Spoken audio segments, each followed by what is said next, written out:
Chers auditeurs et auditrices de la première heure, bienvenue sur Erreur Critique, le podcast qui appuie sur le champignon pour sortir de la zone. Spotlight épisode 4, c'est parti.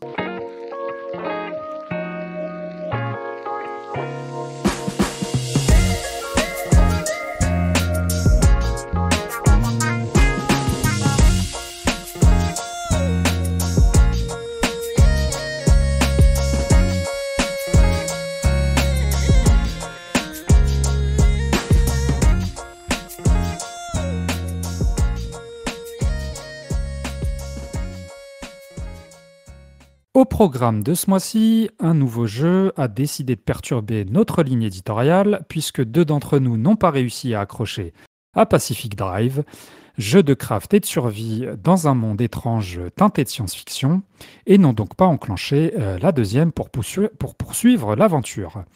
Puis ensuite, on s'envolera dans les méandres des terres scandinaves avec une aventure qui prend des allures de conte initiatique pour ensuite mieux surprendre le joueur en adoptant une tonalité beaucoup plus violente. Il s'agit de Bramble de Mountain King. Sans oublier notre tour de fable, qui, je le rappelle, est une tribune libre pour chaque chroniqueur, à ceci près qu'il faut que ça parle de jeux vidéo. Ici donc, c'est Nilam au mic, et une fois n'est pas coutume, on va justifier tout de suite notre absence de participation à la critique de Pacific Drive. Ça se passe tout de suite après le jingle des familles.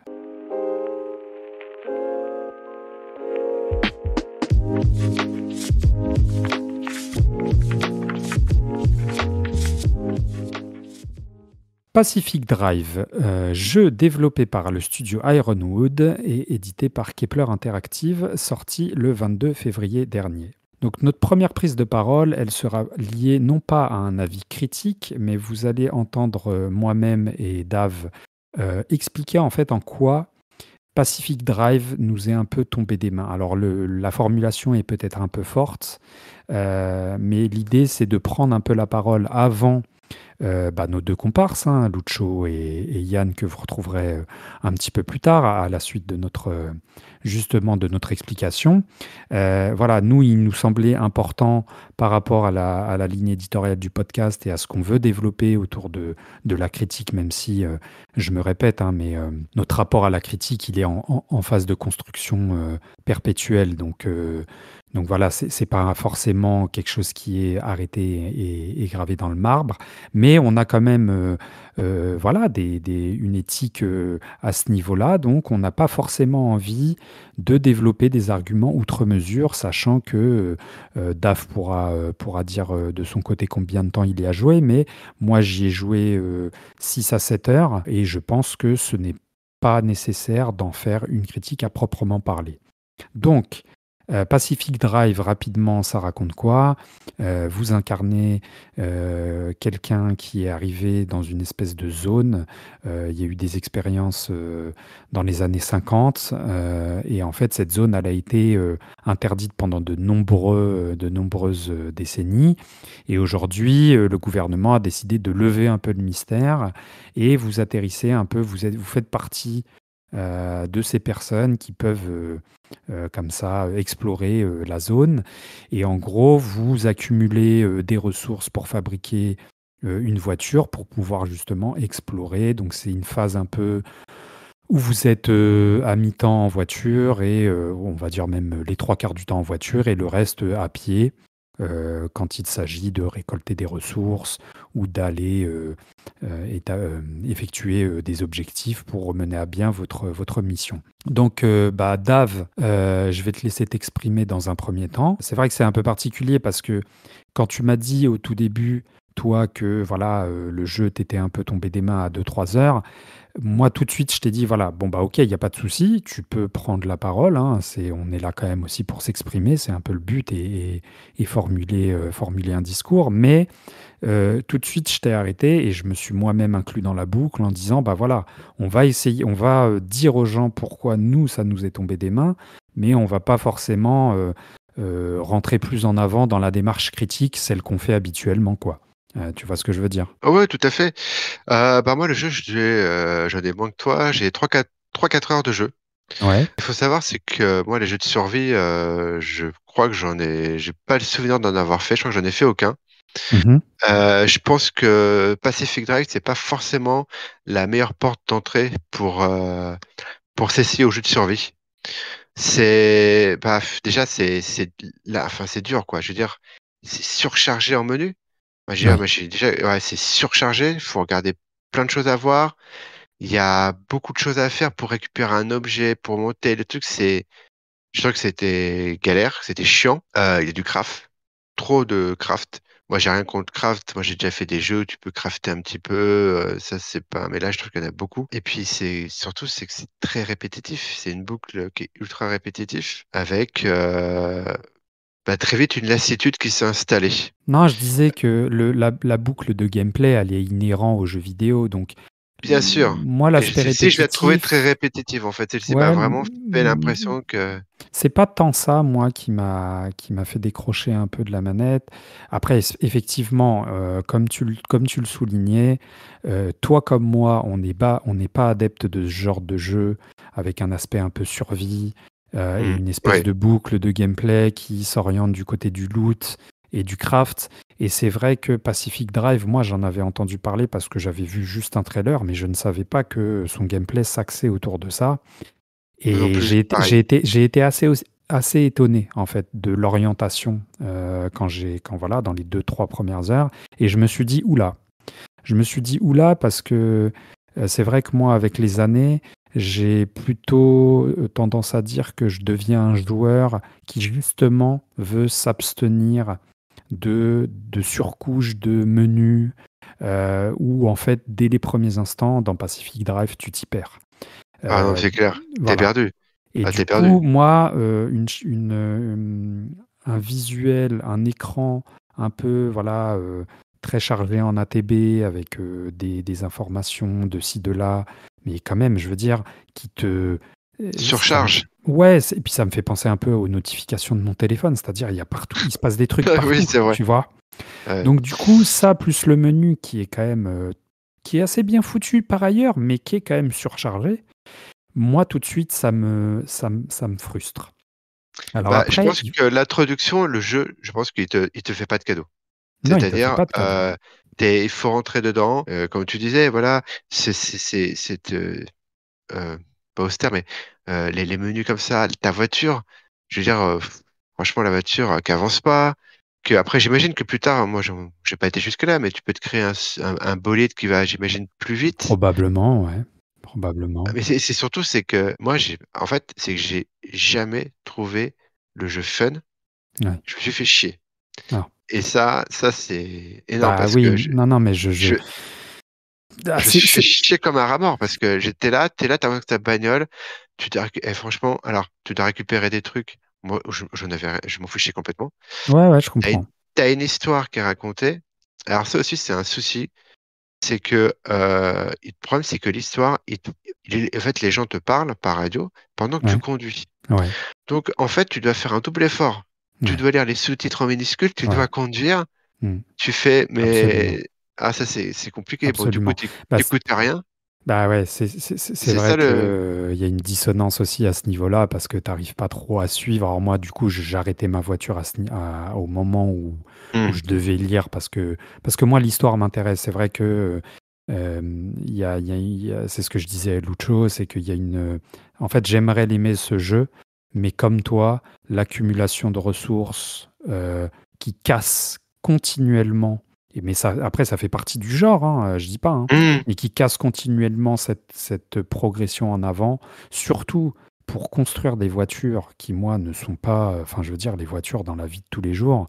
Alors, bien évidemment que le jeu vidéo, c'est pas la vie de tous les jours, mais moi, j'ai jamais été dans les jeux adepte de la construction, adepte de la récolte, euh, adepte du loot, etc. Donc, du coup, forcément que Ouais, pas à peu près Pacific pareil. Ouais. Drive, je l'ai abordé, je lui ai donné sa chance, parce qu'en fait, il faut savoir, pour celles et ceux qui nous écoutent, que bien évidemment qu'il y a la critique et notre amour pour les séries, les jeux vidéo et le cinéma, qui est à l'origine d'eux, mais il y avait aussi une envie de sortir un peu chacun individuellement de sa zone de confort.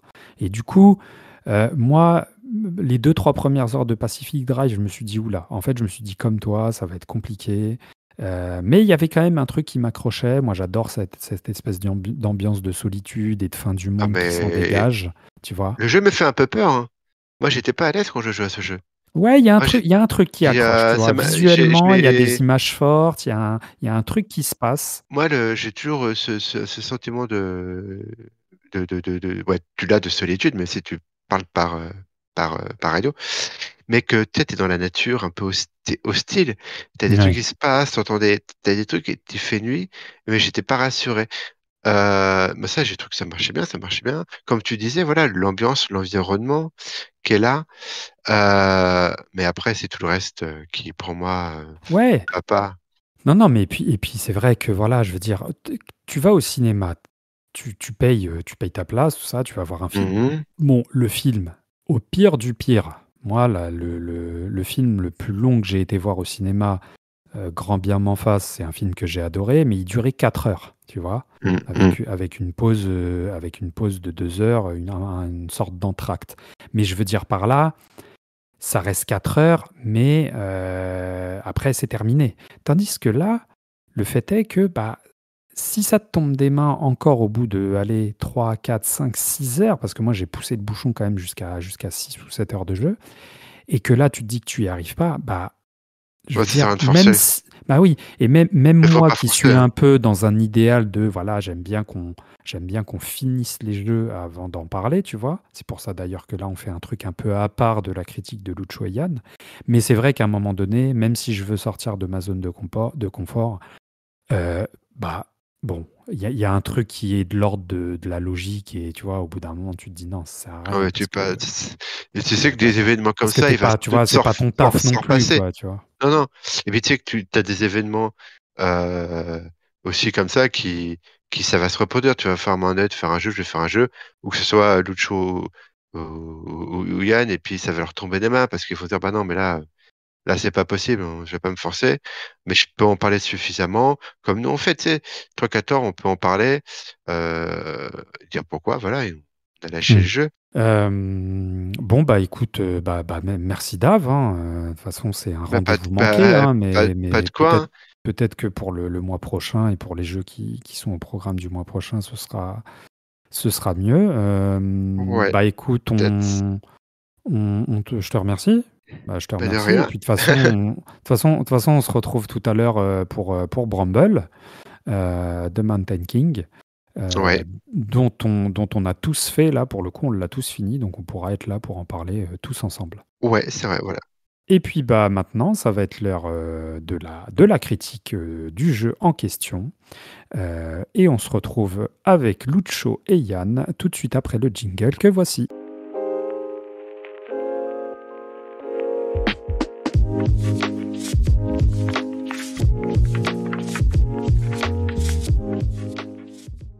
Alors les potos, vu que je vous ai pas salué, je vais quand même ne pas manquer à mes obligations de présentateur.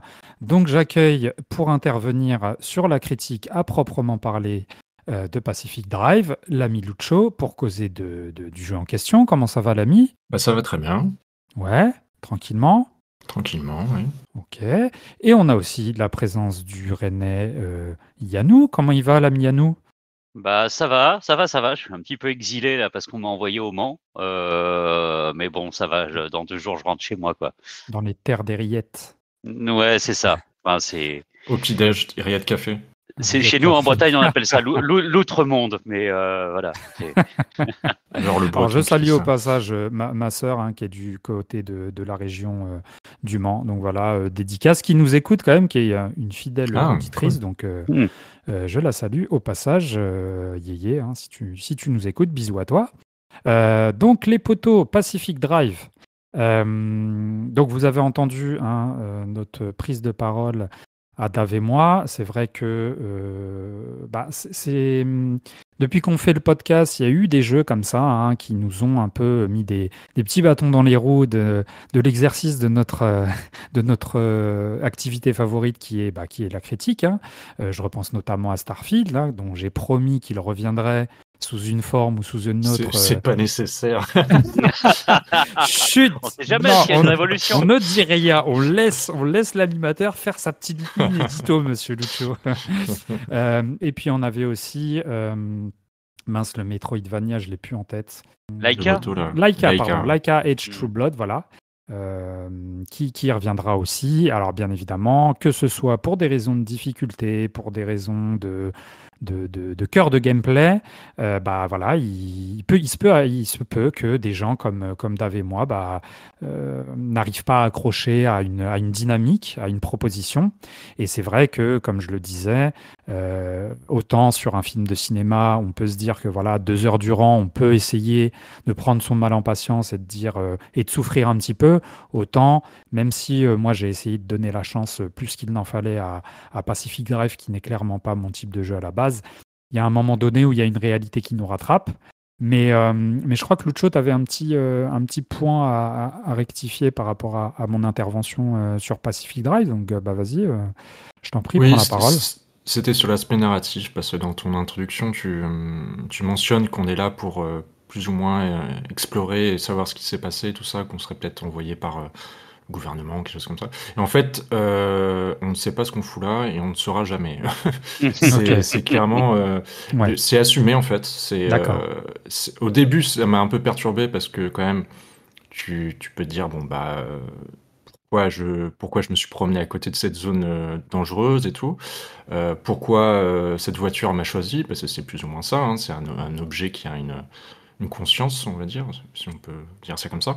Et en fait, ça va jamais être expliqué. Tu es nommé comme le driver, le chauffeur par les PNJ qui te parlent par radio. Et tu n'as jamais aucun choix de dialogue, ni rien du tout. Donc t'es vraiment une coquille vide, quoi. C'est vraiment un aspect du jeu narratif qui est important quand même.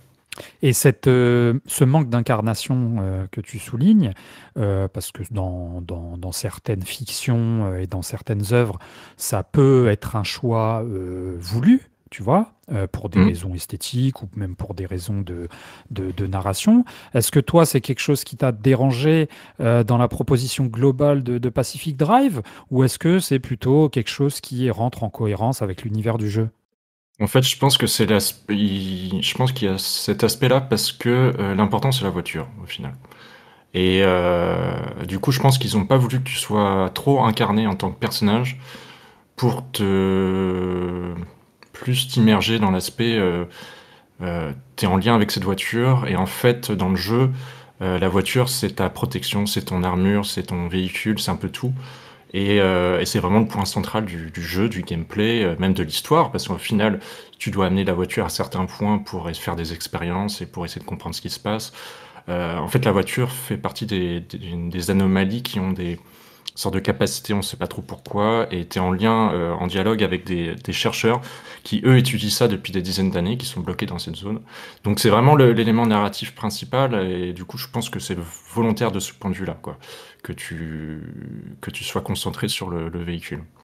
Et dans ces dialogues qu'on peut avoir avec, comme tu disais, les chercheurs qui, eux, ont l'air de savoir de quoi il en retourne par rapport à cette zone, par rapport aux phénomènes étranges, les fameuses anomalies qui s'y déploient, il n'y a pas plus de corps, plus de chair qu'on découvre au fur et à mesure. C'est-à-dire que, par exemple, bon, le fameux Firewatch, hein, hein, la petite dédicace au passage, mais voilà, je veux dire, c'est aussi dans un rapport avec une instance qu'on ne voit jamais, enfin une instance, un personnage qu'on ne voit jamais, et qui a, au fur et à mesure de la montée en progression de l'aventure, il y a un lien qui se crée.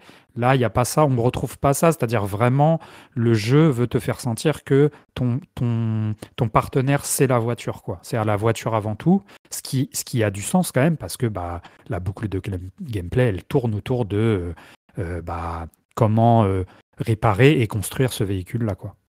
Il y a plusieurs aspects. Tu parles du lien avec les personnages qu'on peut avoir aux radios. En fait, il faut savoir qu'il y en a plusieurs qui se parlent entre eux, qui sont un historique, ils ont une animosité certains envers les autres, un passif, et en fait, tu vas apprendre, qui ont aussi une histoire par rapport à, en fait, cette zone interdite où il s'est passé des expériences et des choses bizarres. ces gens-là, ils ont choisi de pas la quitter en fait, parce qu'à une époque, il y a eu un sort de gouvernement a dit bon bah zone interdite et il y a des gens qui sont partis. Bon, il y a aussi des gens qui sont morts dans toutes les expériences, mais et donc ces gens ont décidé aussi de rester pour essayer de continuer à étudier. Donc toi, tu arrives là-dedans et tu sais pas trop ce qui se passe et en fait, tu en apprends via les dialogues entre eux. C'est-à-dire qu'ils essaient de temps en temps de t'expliquer des choses, mais il y a aussi des moments où ils sont juste en train de parler entre eux. Donc ça, c'est un aspect que je trouve plutôt intéressant, qui te met dans une sorte de contexte, tu vois, où tu vas pas tout comprendre, mais au fur et à mesure, tu vas apprendre des choses. Ils vont aussi certains personnages vont se dévoiler à toi. Un peu comme, vu que tu es un étranger, tu vois, peut-être tu as l'aspect, c'est plus facile de parler à quelqu'un qui a pas l'histoire, qui a pas d'affect et tout. Donc ça, c'est plutôt, ça fonctionne. C'est un aspect plutôt qui fonctionne bien. Après, par rapport à toi, ton personnage, ce qui est un peu bizarre, c'est qu'ils vont essayer de dire au début, ouais, on va essayer de te faire sortir de là et tout. Mais pourquoi j'aurais envie de sortir? Je sais même pas pourquoi je suis venu. Donc, il y a quand même des aspects scénaristiques qui fonctionnent pas toujours, tu vois. Ok. Yannou, ton premier ressenti par rapport à Pacific Drive et justement peut-être cet aspect aussi de dissonance un peu narrative que Lucho a pu ressentir. Est-ce que toi, c'est quelque chose qui t'a marqué ou est-ce que au contraire, l'ambiance un peu mystérieuse du jeu qui même à ma petite hauteur bah voilà, autour de 5-6 heures de jeu, moi je l'ai ressenti et c'est un peu comme un rendez-vous manqué et c'est en cela que ça me fait un peu de la peine de ne pas pouvoir aimer ce jeu, mais j'avais quand même l'impression qu'il y avait une ambiance qui ressortait malgré tout. Est-ce que toi, tu partages, t'es un peu entre deux, tu partages plutôt l'avis de Lucho, tu te places où?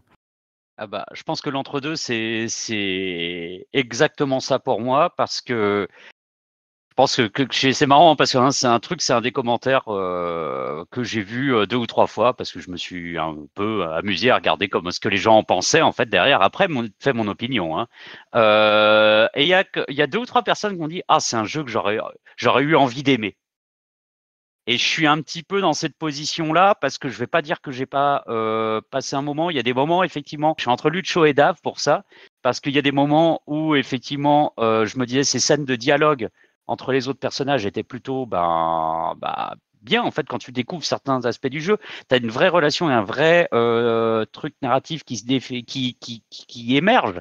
Mais il y a le départ en fait, c'est finalement j'étais très très confus. Parce que effectivement, le départ est même presque un peu ridicule. Je pense qu'il y aurait presque pu y avoir un peu de travail dessus. Parce qu'en fait, tu arrives par accident complètement dans cette zone. Tu sais plus ou moins, je crois que tu as pris le ferry. Tu es arrivé là. Et puis, ben, du coup, oh, il y a une lumière et tu débarques dans la zone et tu es piégé dedans. Donc, effectivement, en plus, comme Lucho disait, on ne sait pas trop pourquoi on doit en sortir. Mais en fait, c'est censé être dégagé par l'atmosphère qui est menaçante de l'endroit. Parce qu'il y a des endroits, tu les visites, c'est absolument terrifiant. Là, c'est l'univers et l'ambiance. Et ce que tu découvres, c'est ce qui parle, en fait, pour décrire cet univers. Tu vois les fameuses anomalies, hein, qui sont, il n'y a pas véritablement, il faut savoir qu'il n'y a pas véritablement d'ennemis dans le jeu, mais ces anomalies, c'est des phénomènes qui se manifestent, qui prennent vie, qui prennent corps dans des objets, dans l'environnement et qui sont assez terrifiants. Ça, du coup, c'est le côté qui m'a plu, mais par contre, j'ai pas trouvé véritablement d'histoire dans laquelle me projeter. Ça m'a vraiment, en fait, je sais pas, j'ai pas réussi à comprendre là où on devait véritablement se positionner. Est-ce qu'on commençait en fait un petit peu au départ avec ces voix off comme un jeu à la Firewatch, enfin pas des voix off, hein, mais des dialogues à un sens unique, ou est-ce qu'on allait être dans un jeu en fait, un roguelite répétitif où on fait toujours les mêmes actions pour looter dans des univers et des endroits qui sont plus ou moins similaires. Je sais pas. Moi, d'un point de vue histoire, en fait, c'est vraiment pas un jeu qui m'a comblé. Sur l'aspect narratif, en fait, je pense que c'est un point faible quand même. Je comprends que ça soit un parti pris, mais c'est un peu son point faible. Alors, il faut quand même préciser parce que, en fait, ce que tu soulignes, moi je le trouve un petit peu dur, mais ça, c'est c'est parce que c'est mon boulot de te faire tiquer un peu aussi. Mhm. Non, mais ce que je veux dire par là, c'est que quand tu dis le début, je l'ai trouvé presque un peu, voilà, pas nanar, mais je sais plus quel terme tu as utilisé. J'ai Euh, pas dit nanar, mais j'ai non, peut-être utilisé ridicule un peu, ouais, j'ai voilà. peut-être été un peu Mais en loin, fait, quoi. ça, c'est une technique narrative, ça, c'est-à-dire ce qu'on appelle in media res, c'est-à-dire de prendre le début d'une fiction qui commence et en fait, elle suit déjà son cours. Et on est au cœur d'une action. Et parfois, si elle est bien utilisée, elle peut avoir du sens. Et je veux dire, ça peut quand même donner à une œuvre du corps, de la matière. Mais il faut, là où je disais que ton avis il était peut-être un peu biaisé, et on va passer ensuite la main à l'autre chose, c'est que toi, tu n'as pas totalement terminé le jeu. Donc peut-être qu'après, il y a une narration qui se déploie. Je, bon, je pense que c'est un peu une question où je connais la réponse, que Lucho, tu disais que pas forcément. Mais est-ce que vraiment il y a aucun truc sur lequel on peut... Parce que moi j'aime bien ce côté-là, c'est-à-dire on commence le jeu et on ne sait pas trop ce qui se passe. Moi, je suis assez friand de ça parce que après, ce que je veux dire par là, c'est que il peut y avoir un déploiement de relationnel entre les personnages, d'apprendre un peu plus sur le lore, etc. Toi, apparemment, à ton niveau, Yann, ça, c'est ce qui t'a manqué. Est-ce que Lucho, et après je te redonnerai la parole, Yannou, est-ce que Lucho, tu confirmes un peu cet état d'esprit, cet état de fait, ou tu as un avis un peu différent, toi qui as fini le jeu? En fait, tu as raison de dire que c'est pas grave de commencer et de pas savoir pourquoi le personnage est là, mais sauf qu'en fait, ça a jamais été, c'est jamais expliqué dans le jeu. Donc c'est ça le problème. C'est pas d'arriver, de pas connaître le but du personnage, c'est qu'en fait, il en a pas. Et donc c'est plus là le problème. Parce que tu peux arriver et être perdu, et ça marche très bien, surtout dans un monde comme ça, très étrange, et qu'au fur et à mesure, t'en apprennes plus sur pourquoi t'es là. Tu vas en apprendre plus sur la zone, sur qu'est-ce qui s'est passé, mais jamais sur ton personnage. Ouais. Donc voilà. Après, moi, j'ai fait le deuil de ça assez rapidement. J'ai pas été surpris que ça se développe pas, parce qu'au bout de plusieurs heures, tu comprends qu'en fait, c'est pas ça le jeu, en fait, et qu'ils s'en C'est ça. foutent. Enfin, c'est Ouais. mis de côté. Le Et voilà. côté peut-être désincarné, il est peut-être presque voulu, tu vois. Il est presque intentionnel, j'ai envie de Bah, te dire. je pense que c'est un peu un raté, mais c'est pas très grave. C'est-à-dire que moi, ça m'a pas dérangé plus que ça à partir du moment où je me suis dit, bon, mon personnage, il a pas d'importance. Je vais juste, moi, vraiment, assez vite, j'étais pris dans le jeu. J'aime bien le côté vraiment immersif, vu à la première personne, t'es dans le cockpit. Bon, tu gères pas les vitesses, mais t'as le petit frein à main. Moi, ça me faisait kiffer ça. Les phares, les machins et tout. Que tu sors ta voiture, tu dois la réparer, t'explores, toutes les pièces de la voiture peuvent s'endommager, tu retournes au garage. Enfin, il y a tous ces trucs-là, en fait, c'est vraiment ça le cœur du jeu, c'est pas de savoir pourquoi t'es là. Et je pense qu'ils ont, à mon avis, ils ont pensé à l'univers du jeu, aux mécaniques, et après ils ont mis une histoire dedans. Moi, c'est comme Ah, ça que je le vois, c'est pour ça que ça peut être peut-être bancal. Du coup, ouais. enfin, c'est une explication qui me semble peut-être logique, mais c'est peut-être pas le cas. Hein, mais... Yann. Oui, bah, ce que je voulais dire, en fait, c'est qu'effectivement, moi, cette question-là, elle est revenue régulièrement et jusqu'à mes 15 heures de jeu quand même. Hein. Donc, alors, effectivement, le truc, peut-être aussi que cette frustration, elle est née du fait que je ne sais pas comment véritablement le prendre, ce produit, parce que effectivement, il y a des aspects qui m'intéressent. Donc, les sujets que Lucho a mentionnés, en fait, sont particulièrement intéressants. Enfin, je trouve ça aussi génial, l'idée d'entretenir son véhicule, de pouvoir, en fait, le customiser. Tu peux, je pense, même le faire à un degré plus ou moins différent, même si tu peux peut-être te focaliser sur certaines pièces pour aller en efficacité. Mais par contre, en fait, le truc, c'est que c'est cette sensation de boucle et de repasser par les mêmes endroits et de devoir recommencer. Donc l'aspect un peu roguelike qui m'a, je pense, sorti. Parce que quelquefois, quand tu as un échec, ça peut être assez lourd de conséquences. Et tu es là, ah oui, il faut que je recommence. Et tu dis, combien de temps j'ai passé? Ah oui, 1 heure et quart de jeu. Je sais pas. Du coup, peut-être que c'est peut-être que c'est aussi parce que je m'attendais à quelque chose de différent. Alors, je crois Et que dans la dernière émission que tu c'est le as faite, fameux horizon d'attente, ouais. c'est ça. Hein, et il y avait quelque chose, je ne sais plus si c'est Chris ou Mehdi qui disait ça dans l'émission quand tu as eu le débat sur la critique, C'est Nilam. Mehdi, ouais. Ouais, c'est Mehdi sans doute, ouais. Et qui disait qu'en fait, on peut pas juger un jeu On attend de sur lui. nos attentes à nous et malgré Ouais. lui, quoi. Donc, Alors après, je l'ai pas fait parce que quand t'es à chaud dans l'émission, tu penses pas à tout, etc. Mais je vais quand même un peu nuancer ce truc-là. C'est que autant je le rejoins, autant on a tous un horizon d'attente. C'est même une notion qui a été théorisée par Joss, si je dis pas de bêtises, dans les années 70. Alors après, peut-être que cette théorie-là, elle serait peut-être amenée à être un peu rafraîchie à l'aune de comment on consomme aujourd'hui nos produits culturels, etc., etc. Mais je veux dire, il n'y a pas besoin de sortir de 5 années de fac de psycho pour savoir qu'on en a tous un. Même si on essaye de s'en défaire, tu vois, un petit exemple parmi d'autres, moi j'essaye de plus trop de regarder de trailers de jeux ou de bandes-annonces de films, quand bien même, quand il y a forcément une attente, ne serait-ce que par rapport peut-être à un réalisateur connu, peut-être parce qu'un studio connu, peut-être par rapport à un genre de jeu. Donc, ok, je suis complètement d'accord qu'il ne faut pas partir à l'extrême inverse et plaquer les intentions et ton horizon d'attente sur un jeu qui, lui, n'a pas demandé ça, mais autant s'en défaire totalement de son horizon d'attente. Je pense que c'est un peu une chimère et que on a tous un bagage culturel, on a tous avec nous, on vient tous, tu vois, on débarque pas de nulle part. Donc c'est difficile, je trouve, de s'en défaire. Mais c'était le petit, voilà, le petit aparté à... Non, mais oui, c'est intéressant parce que c'est ça justement le truc, parce que je me suis quand même beaucoup posé la question et je me la pose encore parce que à l'heure actuelle, j'y joue plus pour le moment, mais contrairement, tu vois, à Laika où je me suis dit, oh non, en fait, j'ai pas envie d'y retourner, Pacific Drive, j'aurais envie d'y retourner. Mais j'y jouerais peut-être à un rythme différent, je me disais, en ayant le temps, en refaisant des missions, et je le ferais peut-être sur une plus longue durée. Parce que franchement, il y a des moments que j'ai adoré.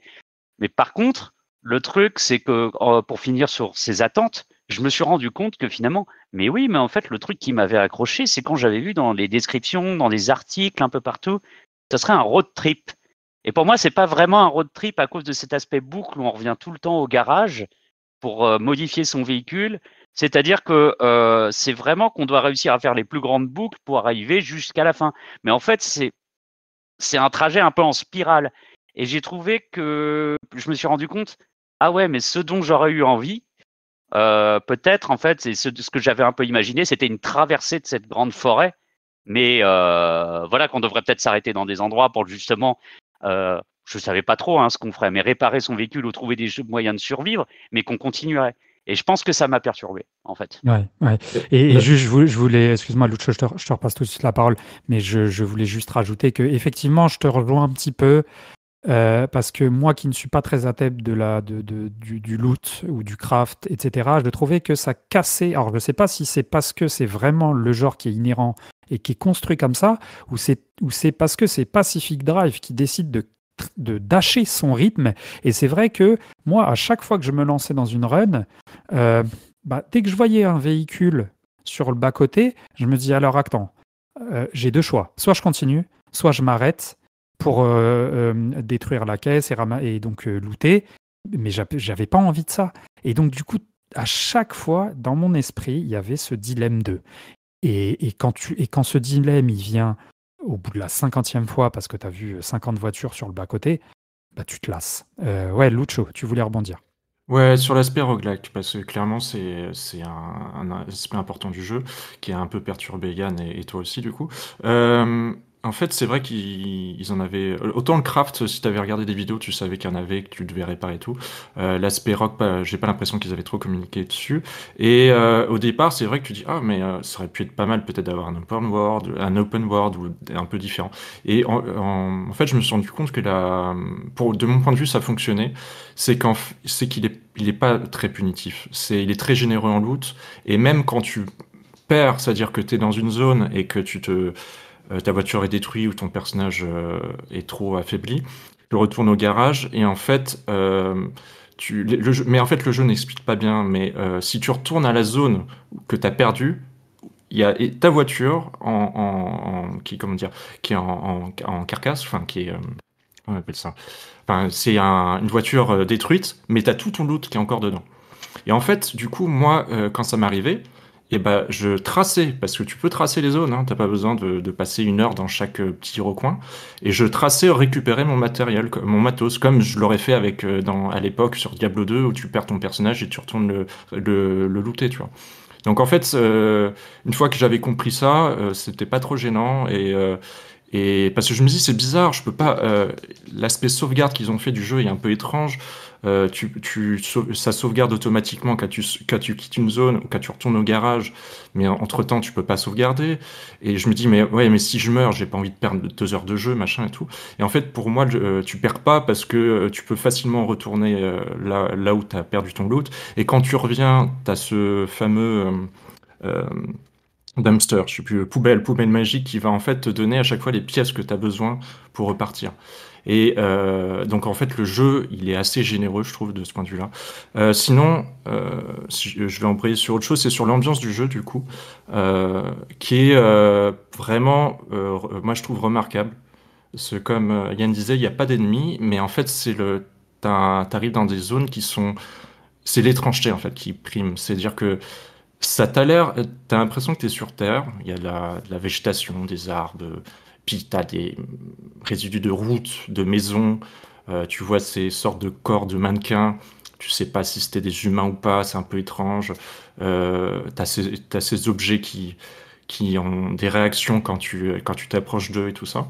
Et au fur et à mesure tu avances dans le jeu, ça devient de plus en plus étrange avec moi, j'avais presque le sentiment d'être dans une planète alien au bout d'un moment, en fait. Et c'est vraiment, t'as un son design qui est incroyable sur tous les objets. Euh, et même quand tu arrives dans une zone et que t'as des tempêtes, t'as pas mal d'événements aléatoires qui se créent.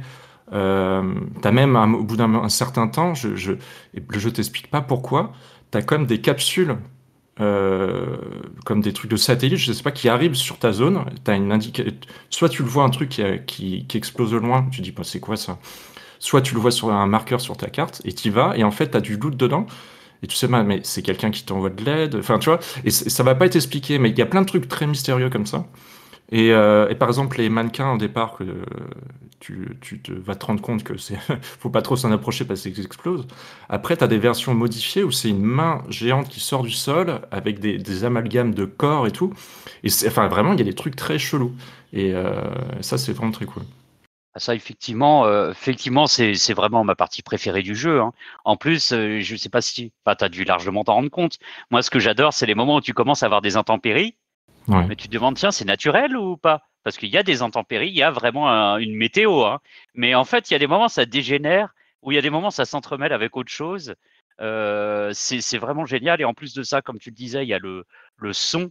En fait, les sons derrière, quand tu entends des alarmes au loin, Ouais, tu te ouais, dis, comme si et une bombe tu et sens tout. les alarmes qui sont faites là pour en fait alerter dans toute la forêt. Ça te fait flipper. Et il y a des fois, tu sais pas s'il va se passer quelque chose de dramatique ou pas, parce que il y a des événements surnaturels, en fait, ce que j'appelle la météo surnaturelle, qui sont particulièrement flippants quand il y a ces zones où il commence à y avoir des tremblements de terre avec la terre qui surgit en fait de manière brusque en fait, et il y a des intensités différentes aussi. Ça c'est très malin parce que c'est là où dans certains jeux tu dis ah oui mais ce phénomène-là je le connais, je sais ce qui va se passer en gros et ça va pas être bien grave. Là il y a des fois tu sais pas vraiment parce que ça peut gagner en intensité et surtout parce qu'il y a ce fameux système où les zones deviennent de plus en plus critiques. Et d'ailleurs c'est si tu les as visitées il me semble, hein. Ouais. En plus, t'as l'aspect où il faut, c'est important dans le jeu, scanner en fait, scanner les anomalies, scanner les objets, et en fait, du coup, t'es obligé de t'approcher de quelque chose que tu ne connais pas, parce que c'est la première fois que tu le vois, pour le scanner, et en fait, peut-être qu'il va te faire des dégâts, peut-être pas, des fois il y a des choses qui sont pas hostiles, hein.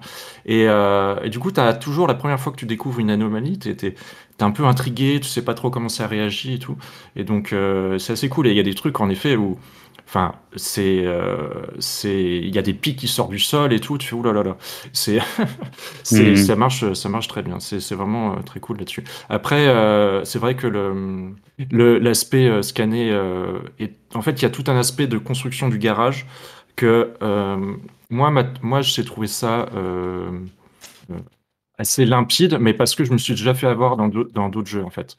Typiquement, dans Subnautica, qui est un autre jeu de survie, même si Pacific Drive est pas tant un jeu de survie plutôt qu'un jeu de craft, parce que c'est pas tant survie que ça, de lootcraft. Subnautica, pareil, en fait, si pour avoir des améliorations technologiques, il faut scanner plein d'objets que tu trouves sous les mers. Et je l'avais pas fait au début quand je jouais à ce jeu-là, et en fait ça m'avait bloqué dans ma progression. Et là c'est le même cas dans le Pacific Drive. Si tu scannes pas certains trucs, tu pourras pas avoir une meilleure carrosserie avec des protections en plus, des nouveaux objets, des nouvelles des choses pour looter aussi, parce que tu as une sorte de scie sauteuse, des trucs pour un aspirateur et tout ça. Et ça, j'ai pas l'impression que le jeu t'explique. Moi, je l'ai compris, mais en fait, j'ai pas l'impression que le jeu t'explique très bien. Donc, Non, pas suffisamment, hein, parce que peut-être que j'ai un peu l'habitude des jeux de craft, donc il y a des trucs que j'ai trouvés.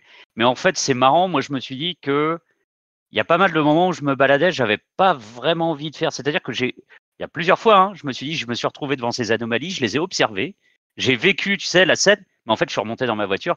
Ah ouais, j'ai oublié de le scanner le truc. Parce que je sais pas, peut-être parce que c'est une mécanique que je trouve pas géniale en général.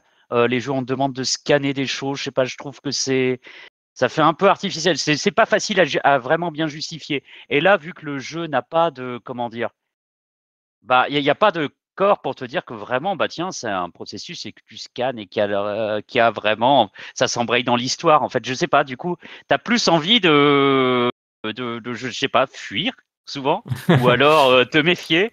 Enfin, tu sais, Bah, regarder avec un œil circonspect, mais scanner, non, pas tellement. Après, j'ai pris l'habitude de scanner parce que tu dois scanner tes pièces du véhicule pour savoir quel est le problème. Si tu dois C'est vrai. utiliser un kit mécanique, un kit électrique ou des choses comme ça. D'ailleurs, c'est très drôle, c'est dans ta voiture. Les premières fois que ça t'arrive, tu comprends pas et c'est plutôt très marrant. C'est quand ta voiture devient, moi j'appelle ça une voiture hantée, mais c'est d'un seul coup, tu sais pas pourquoi, il y a les phares qui s'allument tout le temps, elle se met à klaxonner. Moi, le pire truc, c'est que quand tu gardes ta voiture, tu dois mettre le frein à main, sinon elle déplace tout seul s'il y a une pente et tout. Et c'est que le frein à main se désactive tout seul. Et t'es là, mais non, et en fait, tu te mets à courir après ta voiture, et c'est assez drôle.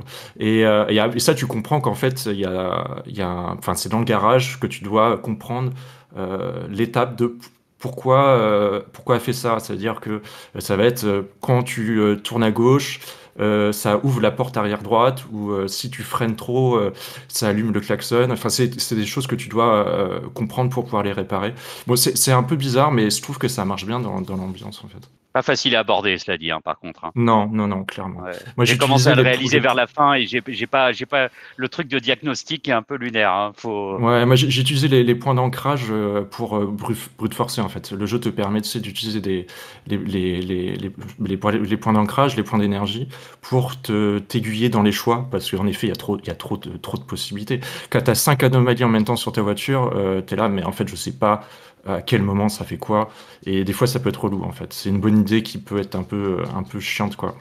Et Il y a presque un aspect, pas simulation, parce que le mot il est peut-être un peu fort, mais ils ont vraiment décidé d'aller au bout de leur projet de qu'est-ce que c'est que prendre soin d'un objet qui devient presque son compagnon de route au cœur du gameplay. Et c'est vrai que je me retiens un peu depuis tout à l'heure. C'est pas évident hein, quand on est présentateur de ne pas participer à la critique. Mais le côté scan, en fait, je trouve qu'il y a plein de... Moi, cette forêt elle me donne envie de l'explorer. Mais de l'explorer pas sur ce mode-là, pas sur ce mode de craft et de loot. Et du coup, il y a comme une relation d'amour-haine que j'ai avec ce jeu, parce que il y a une sacrée ambiance qui te donne envie de comprendre les ressorts de cette étrangeté dont tu faisais part, Lucho. Il y a des images qui sont quand même très marquantes. À un moment, quand la première fois, je ne sais pas si après le jeu te redonne la possibilité d'exécuter cette action, mais quand tu dois rentrer dans les points très lumineux de la zone, il y a un truc presque... ça c'est les portails, ça. Ouais, les C'est portails quand tu actives un portail. presque métaphysique, en fait, tu vois. Je sais pas, il y a des trucs comme ça, comme tu le disais aussi, Yann. À un moment, tu te balades tranquillement, tu allumes ta petite radio, tout ça. T'as fait de ta voiture une sorte de petite DeLorean issue de Retour vers le futur, quoi, tu vois, un peu pimpé, un peu comme ça. Et puis d'un seul coup, tu as des espèces de cailloux, un arbre comme ça qui pop. Je veux dire, il y a un truc où moi, j'ai envie de sortir de ma voiture et presque de l'explorer à pied. Tu vois, presque ça devienne... Alors tu peux, hein, dans l'absolu, mais c'est vrai que le jeu, le cœur de son gameplay te réfrène un peu dans cette envie-là, tu vois. C'est un mélange des deux parce que en fait, ta voiture est vraiment ta protection, mais il y a pas mal de moments où tu dois sortir de ta voiture pour justement looter et il y a des endroits qui sont difficilement accessibles en voiture, donc tu es obligé d'y aller à pied. Mais tu as toujours cette crainte de dire, oula, s'il y a une radiation, s'il y a un truc un peu violent, je vais prendre très cher parce qu'en tant que personnage, tu prends vite des dégâts. Mais il y a des zones, faut mieux pas aller avec ta voiture. Les premières fois où j'ai pris les encres, donc les boules d'énergie, et qu'il y a un truc horrible qui s'est activé à côté et qui a fait défoncer ma voiture, j'ai vite compris qu'il fallait pas que je me gare à côté de ces points d'énergie. Donc du coup, je prenais toujours de la distance et tu cours vite à ta voiture et t'espères qu'elle va pas être emportée par un aimant géant ou un truc qui la déplace. Et des fois, je me battais avec le jeu. Il y avait un geyser qui sortait et j'arrivais pas à foutre mon point d'énergie dans la voiture, à sauter dans tous les sens et tout. Ça devient presque burlesque, quoi, mais c'est cool.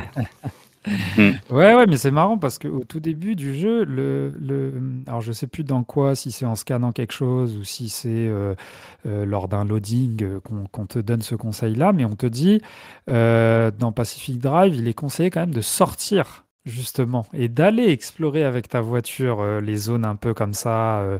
Infranchissables, qui sortent des sentiers battus. Et là, en fait, tu es en train de te dire que c'est presque, ça se retourne presque contre toi parfois, quoi. Tu vois, c'est-à-dire que à trop vouloir explorer cette zone, bah, en fait, c'est elle qui finit par presque tout le temps un peu gagner, bah, parce que cette relation, enfin, toutes ces anomalies qui sont distillées de part et d'autre, elles sont contre toi. Et vraiment, il n'y a que dans ta voiture, presque, entre guillemets, où tu te sens, où tu te sens avoir peut-être un semblant de maîtrise. Bah après, c'est-à-dire que ouais, il y a ça, mais alors c'est un aspect du jeu, je vais l'avouer, j'ai peut-être pas encore réussi à bien le maîtriser, mais tu as aussi c'est comment tu gères les anomalies.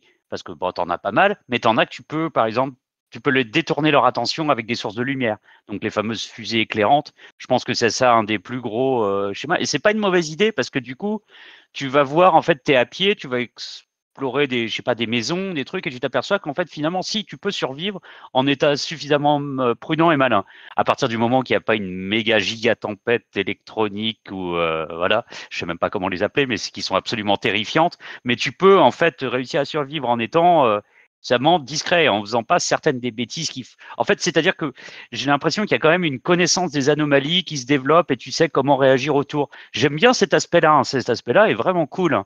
Mais ouais, je pense que c'est un juste équilibre. Parce que c'est le jeu te le montre, c'est va les côtoyer jusqu'au moment où il faut fuir. Il faut appuyer sur le champignon. Voilà, notamment quand on prend les portails, hein, quand il y a ces zones qui se resserrent sur soi, là. Ces moments-là, j'ai trouvé que j'étais plein d'adrénaline, en fait. C'était Ouais, vraiment cool.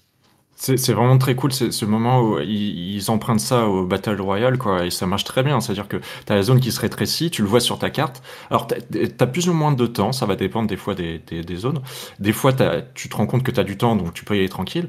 Et surtout, des fois, il faut que tu traces et tu vas vite. En plus, tout le son et tout. Tu vois la zone qui se rétrécit, tu dis, bon, moi, au départ, faut mieux prendre les routes, hein, clairement, parce que tu vas pas n'importe où comme ça, tracer directement sur le portail, c'est très dangereux. Mais des fois, t'es obligé, en fait. Et les quelques fois où j'ai passé le portail, il me restait 2 points de vie.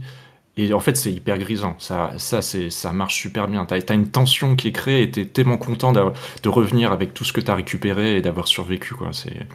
C'est incroyable.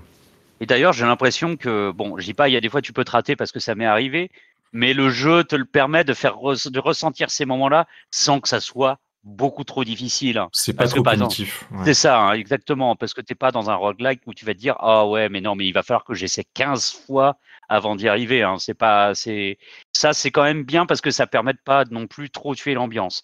Même pour quelqu'un comme moi qui ait trouvé ça, qui ait trouvé la mécanique de jeu un peu trop répétitive, peut-être parce qu'il y a encore des aspects que j'ai pas saisis, même après 15 heures. Mais c'est quand même, il y a des excellents moments comme ça. Et c'est d'ailleurs pour ça que j'aurais envie d'y revenir, hein. Mais En fait, c'est-à-dire il que y a. Ouais.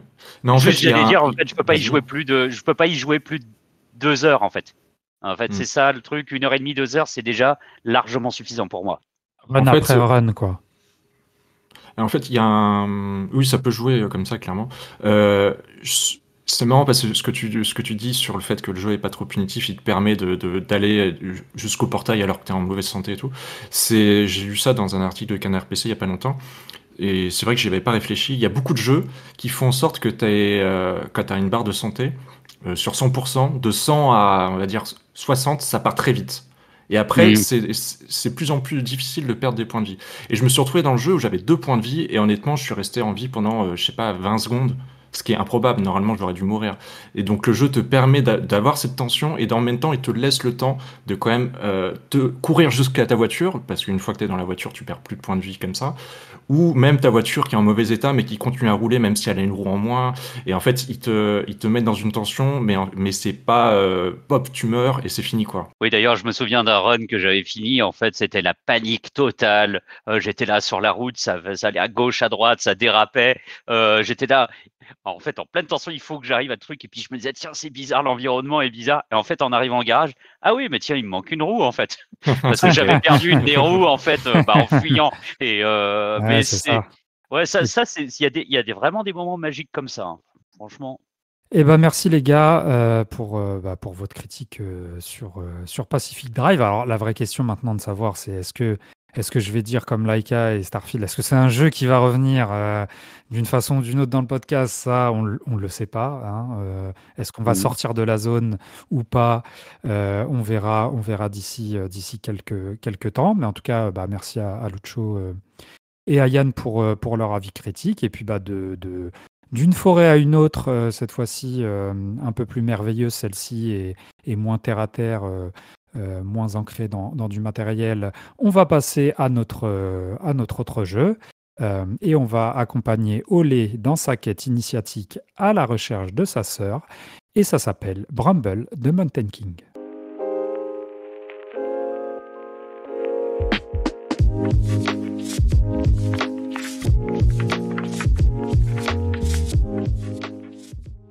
Donc on se retrouve pour notre second jeu après Pacific Drive, donc le bien nommé Bramble de Mountain King, développé par le studio Dim Frost, qui est basé en Suède, et qui raconte quoi? Qui raconte en gros l'histoire d'un petit garçon qui est prénommé Ole. Je ne sais pas si je le prononce bien, et sa petite sœur Lillimor. Donc c'est très influencé par le folklore scandinave. Et donc ces deux petits enfants vont se perdre un soir donné en forêt, et ils vont rencontrer tout un tas de créatures merveilleuses du type gnome, fée et tutti quanti, avec des rapports d'échelle qui sont quand même assez disproportionnés, hein. On est vraiment dans des choses, on va dire, géantes, voilà, dans une forêt comme ça gigantesque qui s'offre à nous. Et au fur et à mesure de l'aventure, ce Olé va perdre de vue sa jeune sœur, et donc va aller devoir la sauver avec l'aide d'une mystérieuse pierre de lumière qu'il trouve dans ses mains un peu au hasard. Mais on comprend bien évidemment cette espèce de chant de bataille du bien contre le mal, hein, des ténèbres contre la lumière. Donc Bramble, c'est un jeu qui est sorti le 27 avril 2023, donc ça fait bientôt maintenant un an. Et j'ai comme l'impression que autant au début, personne n'en avait un peu entendu parler. Je regardais même les avis critiques de la presse étrangère, de la presse française, il n'y en avait pas beaucoup qui l'avaient traité. Et puis petit à petit, j'ai l'impression que voilà, que ce soit dans le YouTube Game ou même voilà, un peu de ci de là, j'ai l'impression que son nom revient un petit peu. Avant de vous donner mon avis, hein, pour celles et ceux qui nous écoutent, je vais donner la parole à ceux pardon, qui y ont joué. On va commencer par Lucho. Tiens, Lucho, alors ce conte un peu inspiré de la mythologie nordique, à la fois très enfantin, mais aussi très lugubre, hein, parce que c'est quand même, à l'instar de tous les contes, hein, on aborde des thématiques qui sont quand même assez dures. Bramble, qu'est-ce que tu en as pensé? Est-ce qu'il t'a plu? Qu'est-ce que tu as à nous dire dessus? Bah, c'est un jeu étrange. Et au départ, avec les trailers, moi, je pensais tout de suite à Little Nightmare. en fait. Je pensais que ça allait vraiment plus copier ce jeu. Du coup, avant de le faire, je me suis dit, putain, faut que je rattrape mon retard, parce qu'en fait, Little Nightmares, je l'avais dans mon backlog depuis des années. Donc, du coup, je l'ai fait juste avant, parce que j'ai eu peur que ça s'inspire trop. Et en fait, pas vraiment, en fait. C'est vraiment différent. Il y a plus de gameplay différent, même au niveau de la caméra et tout ça. T'es aussi bien de vue de dos que de côté. Il y a beaucoup d'expérimentation de gameplay. C'est l'aspect qui m'a le plus plu. La DA, le côté expérimental, ça peut partir très loin à un moment sur la fin. Et par contre, ce qui m'a un peu perturbé au début, c'est la technique, clairement, surtout l'animation, en fait, qui fait très très vieillot. Pour 2024, ça fait bizarre de jouer à un jeu où le personnage, il est très rigide, quoi. Mais d'un côté, entre la technique et un peu la folie, la DA et l'univers, en fait, ça m'a fait penser à des jeux de PlayStation 2. Qui avaient Ah ouais. parfois des très bonnes idées, mais des techniques totalement à la fraise. Je pense par exemple à Rule of Rose, que Dave connaît bien Ouais. aussi, et qui était un jeu avec vraiment un univers, une narration, des très bonnes idées, mais en termes de gameplay, une technique vraiment à la ramasse. Alors Brumble est un peu mieux quand même, mais clairement il y a des moments où je soufflais un peu quoi, en termes d'approximation des sauts, des boss, des gimmicks de gameplay, pas ouf quoi. Donc voilà, j'étais un peu entre les deux, mais le jeu m'a retenu par vraiment ses bonnes idées quoi, d'univers. Il part même des fois dans des choses un peu, comment on appelle ça, psychédéliques quasiment. Enfin, Ouais. Il a des idées quand même. Hmm. Il a des idées visuelles et je trouve que c'est un jeu qui est maladroit, mais dont on peut pas empêcher, enfin on peut pas soutirer le fait qu'il essaye pas, tu vois. Je trouve que parfois il réussit même un truc, moi, notamment dans la façon de déplacer sa caméra, dans les angles de prise de vue, etc. Même dans les cinématiques platformers, j'avais rarement vu autant de prise de risque, on va dire, à ce niveau. Donc je trouve qu'il est conscient un peu qu'il a une idée comme ça, forte, visuelle, et qui va au bout. Après, c'est vrai que je suis d'accord, je te rejoins sur la technique, on peut trouver des choses à redire.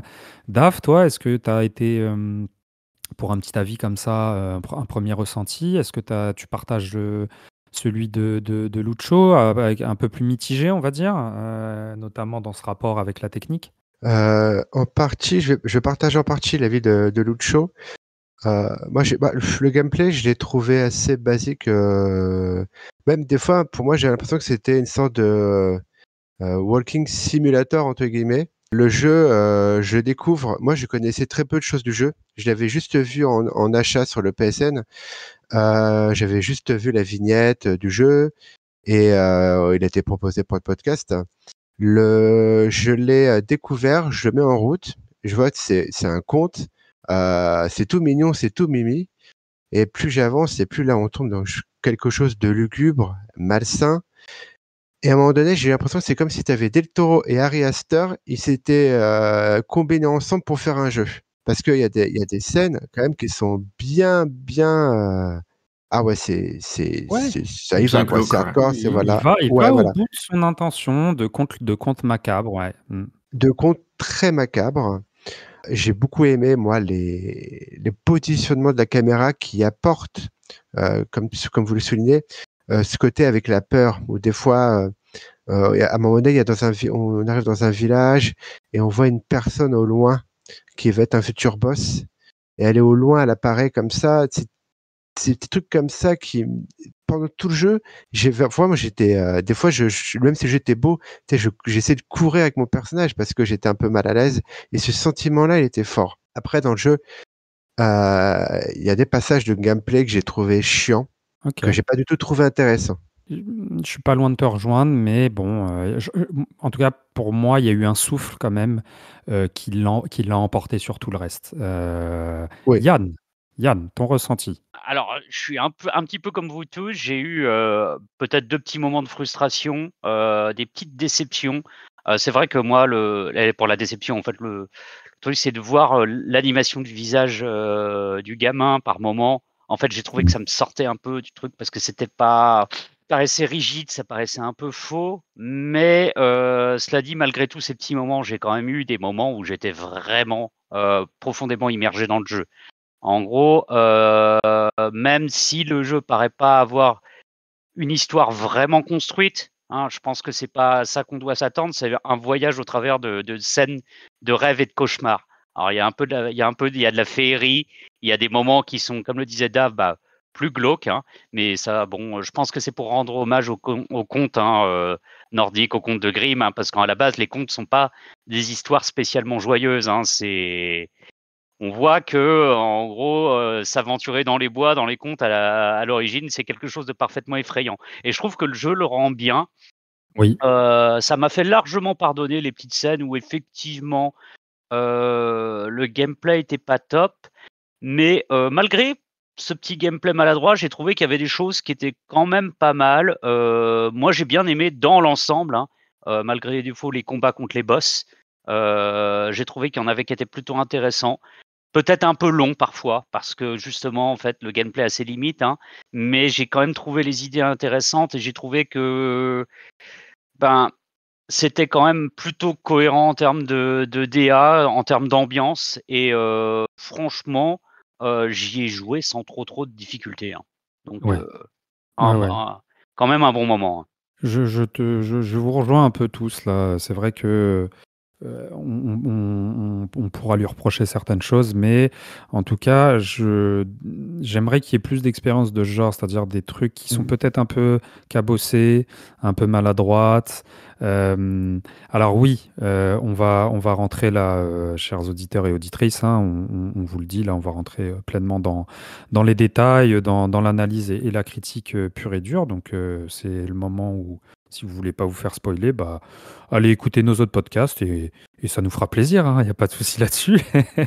Mais voilà, donc effectivement, pour revenir à ce que tu disais, Lucho, moi tout de suite, c'est vrai que j'ai été assez refroidi, vraiment, hein, dès le début, par l'animation du jeune Olé, qui faisait très Uncanny Valley, quoi. C'est-à-dire, on a l'impression que c'est un pantin désarticulé qui court, il a la chiasse et son visage, il est quasiment inexpressif. Donc c'est vrai que ça fait très poupée de cire mélangé à un truc. Il y a un côté un peu nanardesque dans l'aspect horreur. Et du coup, je me suis dit, oula, j'espère, parce que parfois, vous savez, je pense qu'on a tous eu une expérience où, malheureusement pour le jeu en question, un malheureux détail peut entacher tout le reste de l'expérience. Et j'ai eu peur avec ce Bramble de me dire, purée, ce petit olé, moi j'ai envie, parce qu'effectivement, Yann, tu le soulignais, les contes, c'est pas des choses rigolotes, à l'origine. C'est souvent des quêtes initiatiques, mais avec des thématiques quand même où on prend pas enfin, c'est pas amoindri, quoi. On n'est pas chez les Bisounours ou chez les Disney, plein de bonbons et de couleurs. Donc voilà, il y a un côté aspect lugubre et macabre qui, moi, me plaît, hein, au passage. Mais j'avais peur de sortir de l'aventure. Néanmoins, je trouve que son aspect mise en scène, c'est-à-dire son aspect cinématographique, parce que c'est ce qu'il ose, hein. Il ose des points de vue fixes que je n'avais jamais vus dans aucun jeu. Alors, j'ai pas fait tous les jeux de la Terre, mais je trouve quand même que on peut être de l'école du gameplay et se dire, bah ouais, mais le jeu vidéo, il a peut-être d'autres façons de raconter. Moi, je suis plus partisan que quand tu sais maîtriser aussi les codes du cinéma et que tu as un bon gameplay, c'est-à-dire relativement solide, ce qu'est Bramble, et la mise en scène de cinéma avec des angles de cam, des travelling, des choses vraiment. Et puis je trouve que c'est intelligent, et après je vous redonne la parole les potos, je trouve que c'est intelligent parce que ces angles de caméra, elles participent à une relative facilité de l'aventure, dans le sens où elle te dit où est-ce qu'il faut aller. En fait, t'as pas à chercher forcément, tu vois. Elle te met tout de suite le focus, le point de vue, le point de fuite, et je trouve qu'en cela, le jeu, il est assez intelligent. Lucho, t'en penses quoi, toi, de tout ça? Justement, je trouve que c'est ce qui... tous les changements de mise en scène, de variation de gameplay, d'univers, parce qu'on passe d'un conte à l'autre, comme dit Yann, c'est-à-dire que en fait c'est un prétexte pour explorer plusieurs univers au final. Et en fait c'est ce qui permet de tenir pendant le jeu, je trouve. C'est-à-dire que au fur et à mesure tu dis bon, qu'est-ce qu'ils vont mettre après, en fait. Et c'est parfois très surprenant. Donc ça marche très bien. Et je me souviens typiquement quand tu as le violoniste là dans le marais et tu le vois au fond. Ah Et oui. que toi, tu es en premier plan Ah et oui. tout, et il est immense, et il est glauque et tout, et ça marche très très bien. Quand il Et sort de l'eau, là. Ah oui, ouais, non. ouais. Ah oui, quand il t'envoie les espèces Ouais, c'est les d'ondes ondes comme avec son. ça, Il là. fait des Ouais. des coups d'archer Ouais, et il t'envoie ouais. des ondes, mais Ça tu te le fait vois au penser au fond et ça violon marche gay, bien. c'est ça, au violon de Et, Michel. ouais, et en fait, des fois, ou au départ, un des premiers boss où il y a le boucher, et donc là, t'es dans sa cuisine et tout. Et en fait, ça va pas être la même mise en scène, comme tu dis, ça va s'adapter un peu aux histoires, je trouve. Et ça marche vraiment très très bien. Je pense que tu as aussi un côté un peu dépaysant pour nous, parce que voilà, on connaît pas le folklore nordique. Je sais pas enfin pas aussi bien que les locaux forcément. Donc je sais pas comment les publics suédois perçoit le truc, tu vois. Mais c'est vrai que nous, ça fait vraiment un côté, ça rajoute une étrangeté en fait. Parce Ouais, qu'on ouais, connaît ouais, pas c'est forcément les vrai. histoires en question, qui sont bien, bien tordues. Et ouais, ça marche très bien cet aspect-là. Dave, est-ce que tu rejoins un peu Lucho c'est vrai qu'on peut peut-être reprocher à Bramble d'être une succession de tableaux, un peu comme ça, avec ce lien qui serait au final cette voix off, qu'on abordera peut-être un peu plus tard, et qui, moi, je trouve, participe quand même à l'ambiance globale et à la réussite de cette ambiance du titre. Mais est-ce que voilà, cette variété, tu l'as trouvée bien amenée, bien rythmée? Par exemple, là, Lucho faisait allusion aux deux, trois premiers. Alors, oui, c'est vrai que le boucher c'en est un, mais je trouve que voilà, on nous en rajoute pas des tonnes. C'est pas des combats qui durent, tu vois, 1 heure. Peut-être que sur certains autres boss, il y a des problématiques à ce niveau que Yann soulevait. Mais toi, ta progression, ta montée en puissance de ce Bramble, tu l'as ressenti comment? Vraiment, très bonne expérience. Les boss sont pas compliqués. Franchement, j'ai dû, même dans les derniers, c'est pas un jeu qui est difficile. Et c'est vrai que c'est toujours, moi, j'avais hâte, c'était la surprise. Qu'est-ce que les devs m'ont réservé? T'avances dans l'histoire, quel décor tu vas découvrir? Est-ce que j'ai l'impression de m'enfoncer encore plus dans le côté macabre? Et je repense à ce que disait Lucho avec le violoniste. Et c'est vrai que les effets de perspective dans ce jeu, ils sont super. Et Ouais. toi, tu es tout petit. Alors moi, au début, je pensais qu'on n'était pas humain. Je pensais qu'on était un pantin. Et tu sais, que l'animation, elle était. Mais après, Voulu vu comme que ça, quand tu quoi. meurs, t'as du sang. Ouais, voilà. Ouais, franchement, une belle progression. Juste entretachée de mini-jeux, quoi, qui, pour moi, n'ont rien à faire, qui n'ont rien à faire là, Ah oui, qui je vois de quoi tu sont, parles. qui sont très. En fait, j'ai pas compris parce qu'au final, t'en as un peu au début. Je me suis dit, ah, ça va être ça. Moi, ça m'a fait peur, hein. Et après, t'en as. Tu Après, peux je crois que décrire t'en as lesquels te plus. dérangent pour voir un peu, parce qu'il y a pas mal de choses. Donc, Tu sais, t'avais le un où tu devais rechercher les gnomes au tout début du jeu. Enfin, au début du jeu. Ah oui, oui, Tu oui, sais, d'accord, je vois, ouais. ah, j'ai trouvé ça con. Après, t'en as, je sais plus, après, t'en as avec la lumière, je crois.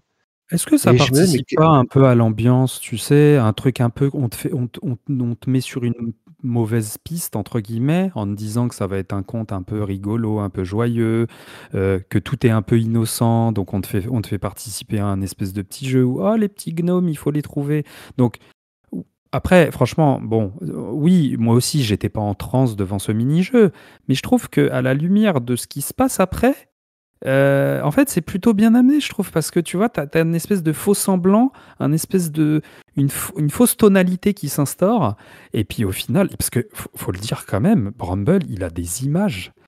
Même par exemple, je me souviens, Lucho, lors de Plectel, le premier, il y avait eu une scène notamment où tu m'avais dit, purée, waouh, quoi. Enfin, je veux dire, j'ai eu Ouais, des haut le cœur, sur etc. le champ de bataille où tu dois Sur le marcher champ, sur les cadavres et tout, tu ouais. marches exactement. Ouais. Moi, Bramble, par 2 reprises, et pourtant, je suis pas quelqu'un qui, parce que adepte des films d'horreur, parce que bah, des images, on en consomme, etc.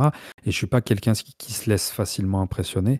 Mais c'est vrai que je repense notamment à un espèce de chant désolé comme ça, avec une seule couleur sur l'écran qui s'affiche, parce qu'il y a la fumée en fait qui envahit tout l'écran, un espèce de décor désolé comme ça, et ce qui est très intelligent.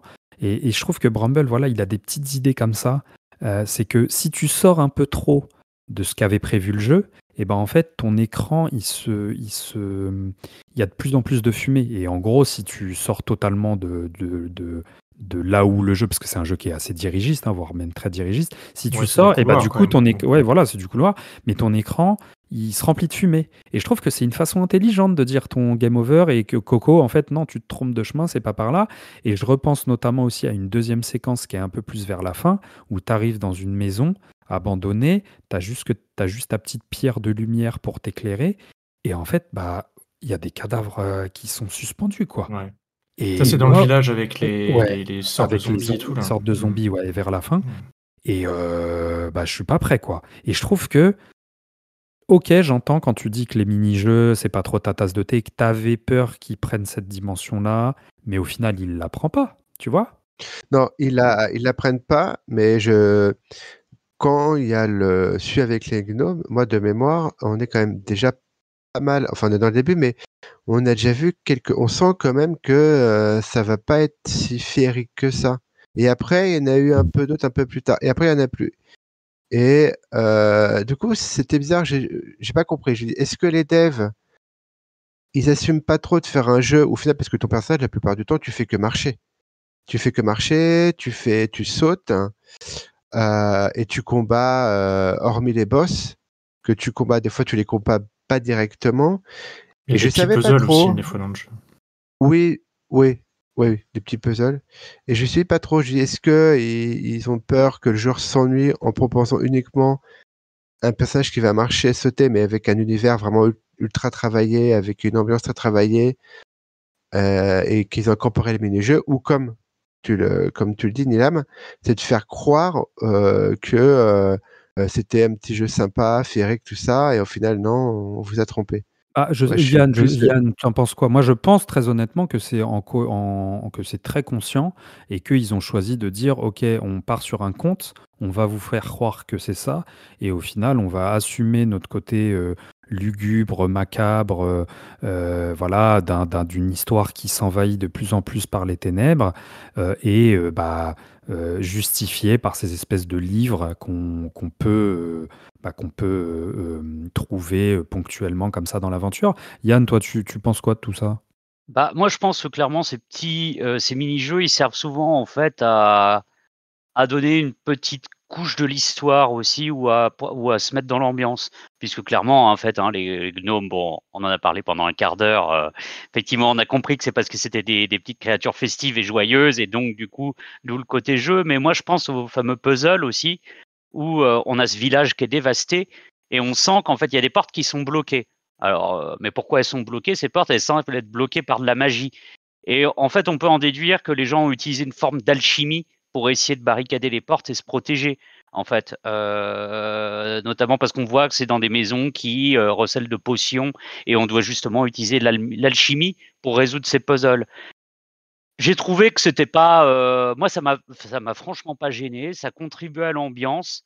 Vous savez, hein, que vous connaissez mon amour des puzzles, hein. Moi je suis pas franchement fan, ça m'a pas, pour moi, ça a pas été une expérience pénible. Bon, ceux qui sont amoureux des puzzle games diraient j'aurais préféré en voir 10 fois plus et des plus compliqués. Mais bon, je crois que le but c'était pas de jouer à Talos Non, Principle, non, hein. non. Non, Non, c'est Voilà. clair. ça pimente la narration, mais ouais, C'est Ouais, c'est ça, c'est pas. c'est ça. ça, c'est ça. Moi, j'ai trouvé que c'était plutôt le bienvenu dans la plupart des cas. En fait, hein, parce que je pense qu'on comprend assez vite que c'est un jeu qui a globalement un bon rythme, mais qui impose ces petites scènes petit à petit de rêves, de cauchemars alternés. Et je crois, comme vous l'avez dit vous, hein, moi je crois que c'est ça que j'ai adoré, c'est de toujours avoir des petites surprises et de pas savoir à quoi s'attendre, en fait. Exactement, exactement, Euh, et notamment par ces effets de mise en scène. c'est ça. La mise en scène, c'est vraiment le gros, gros, gros point fort du jeu, hein, je pense, hein. Parce que franchement, c'est le rapport, et de voir en fait le rapport à la petitesse ou à l'immensité. En fait, dans certaines scènes, je trouve que c'est quelque chose qui peut souvent être raté dans un jeu. Mais là, quand on a quelque chose de colossal en face de soi, on s'en rend compte. Enfin, et ça, c'est dû à la mise en scène. Ouais, Ouais, Lucho? il y a un aspect sur un des boss, justement, sur la fin, où tu es dans un lac, là, et tu es Ah sur une oui. barque, Hmm. et il t'hypnotise un peu, tu es dans tes rêves et Ouais. tout. Et là, il y a des moments où le jeu m'a complètement conquis à ce moment-là, parce que ça part sur des glitches. Après, ça Hmm. part. J'étais limite mort de rire parce que il y a des aspects un peu nanars où t'as le personnage géant qui ouvre la bouche et tu tombes dans sa. Et Dans sa... t'es obligé de sauter. Et, tout. Et il vomit des trucs et tout. Et ça Ouais. fait ça fait de la, comme sur les vieilles télés où ça grésille et tout.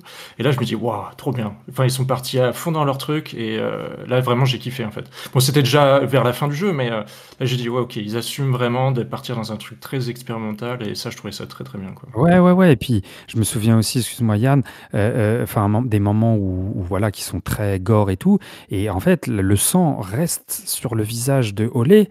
Oui. Et même quand tu traverses un moment où tu te dis, vers la fin, t'arrives comme ça, je crois qu'il sort de l'église, si je dis pas de bêtises. Et donc, les couleurs reviennent un peu sur l'écran. Tu te dis, ah bah ouais, ok, ça y est. On arrive quand même à cet instant où le conte reprend un peu on va dire sa morale enfantine presque, hein, entre guillemets. Et non, en fait, parce que tout de suite, à peine tu avances, les couleurs s'affadissent et tu as une rivière comme ça de sang et tu la Hmm. traverses et le sang reste sur tes habits.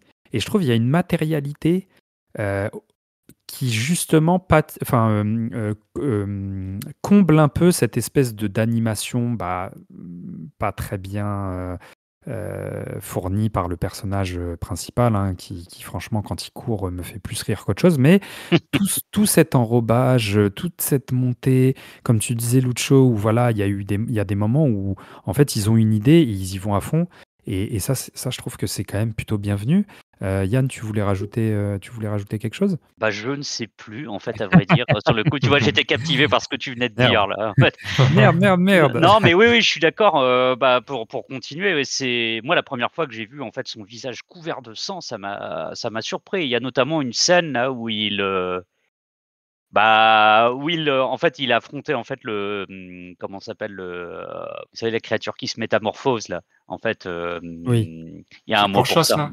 Ouais, un doppelganger, mais voilà quoi, donc qui pourchasse et qui finit par l'assassiner, quoi. Enfin, et là, justement, c'est une des scènes marquantes où, après lui avoir enfoncé son épée plusieurs fois dans la tête, on le voit couvert de sang et Ah oui, plein de dans la remords. forêt, oui. Oui, Dans oui, la oui. forêt, ouais. Ouais. Avec le Et c'est cœur voyant là, ouais, c'est Et là, ça. ça part vraiment, ouais, gore, quoi, clairement. Oui, je suis d'accord. Le petit personnage là, qui s'appelle comment déjà?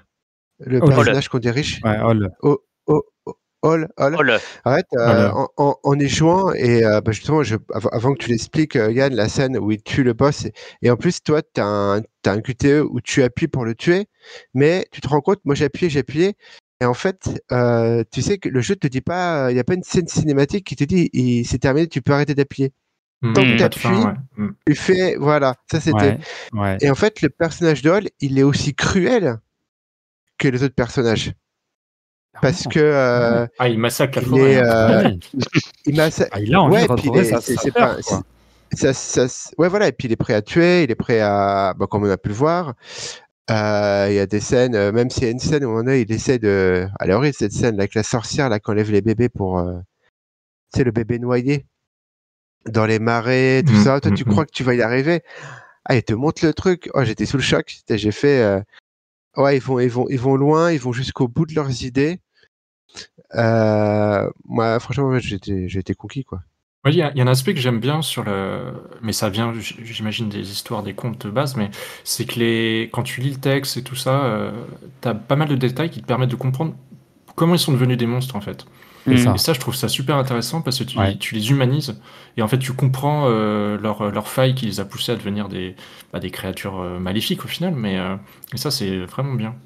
Oui, parce que même si on est plutôt conscient et on connaît voilà, globalement les peuplades qui d'ordinaire sont utilisés dans ce genre de conte, on sait un peu comment ça finit, pourquoi il y a une histoire de sort, il y a une histoire de magie noire, il y a une histoire de trahison, etc. Et je trouve que, par exemple, on a peu parlé de la narration, mais au tout début, il y a une voix off qui est assez présente et qui narre un peu comme ça l'avancée, la destinée, on va dire, de Olé qui s'engouffre de plus en plus dans cette forêt lugubre. Donc c'est comme si, en fait, pour moi, je l'ai ressenti comme si c'était un partenaire de jeu. C'est-à-dire que non seulement elle manie c'est elle qui dirige l'histoire, c'est elle qui dirige aussi peut-être la mise en scène. Elle est comme ça, comme une sorte d'instance un peu extra-dégétique, mais en même temps c'est peut-être elle qui manipule, qui tire les ficelles du truc. Et puis, en fait, il y a eu des moments où on l'entend plus. Et les seuls moments où tu la réécoutes, c'est quand tu ouvres ces livres qui te donnent un peu de lore, qui te donnent un peu de consistance sur, comme tu le disais, Lucho, la justification de pourquoi ces villageois sont devenus subitement des zombies. Mais ce qui est bien, c'est que tu le sais.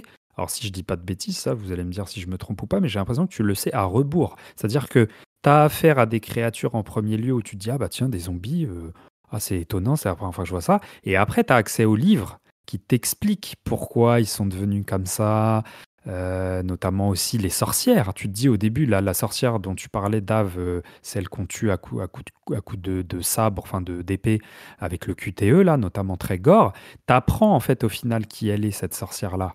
Et pourquoi elle est comme ça, et pourquoi tu dois la combattre forcément, jusqu'à la révélation finale aussi du roi, voilà, avec le combat de boss et tout. Mais je trouve que la narration, quand même, elle participe aussi à cet univers et qu'elle est assez chouettement réussie, quoi. Yann, tu me rejoins là-dedans ou pas?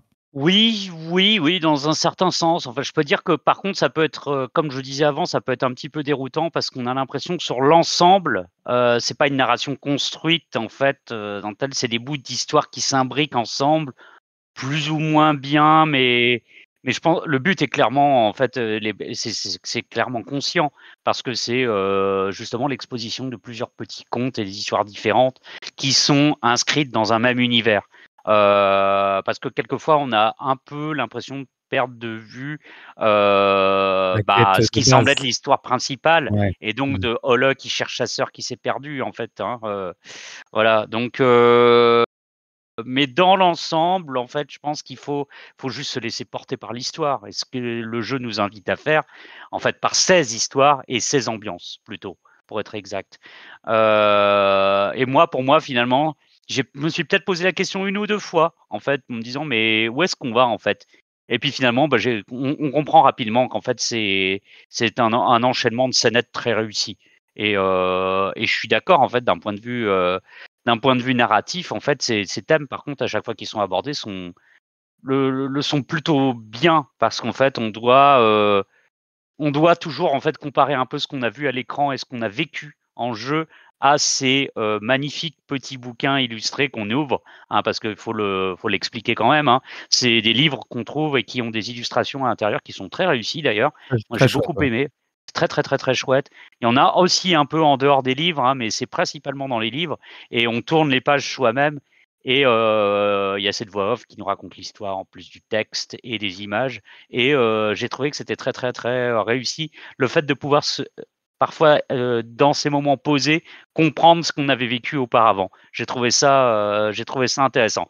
Bon, sur le coup, vous verrez si vous y jouez, hein, vous vivrez un peu souvent la peur, quelquefois. Quand même, parce qu'il Ah y a quand même ouais. des scènes qui m'ont. Ah Ouais, oui, oui. il y a des Oui, scènes oui, où je oui. me dis, oh là là, là, je vais pas faire du tourisme. Là, je me sentais pas en walking simulator, là, pour le coup. Hein, Oui, non, clairement pas, ouais. ouais, Ah, j'avais plutôt envie de m'enfuir.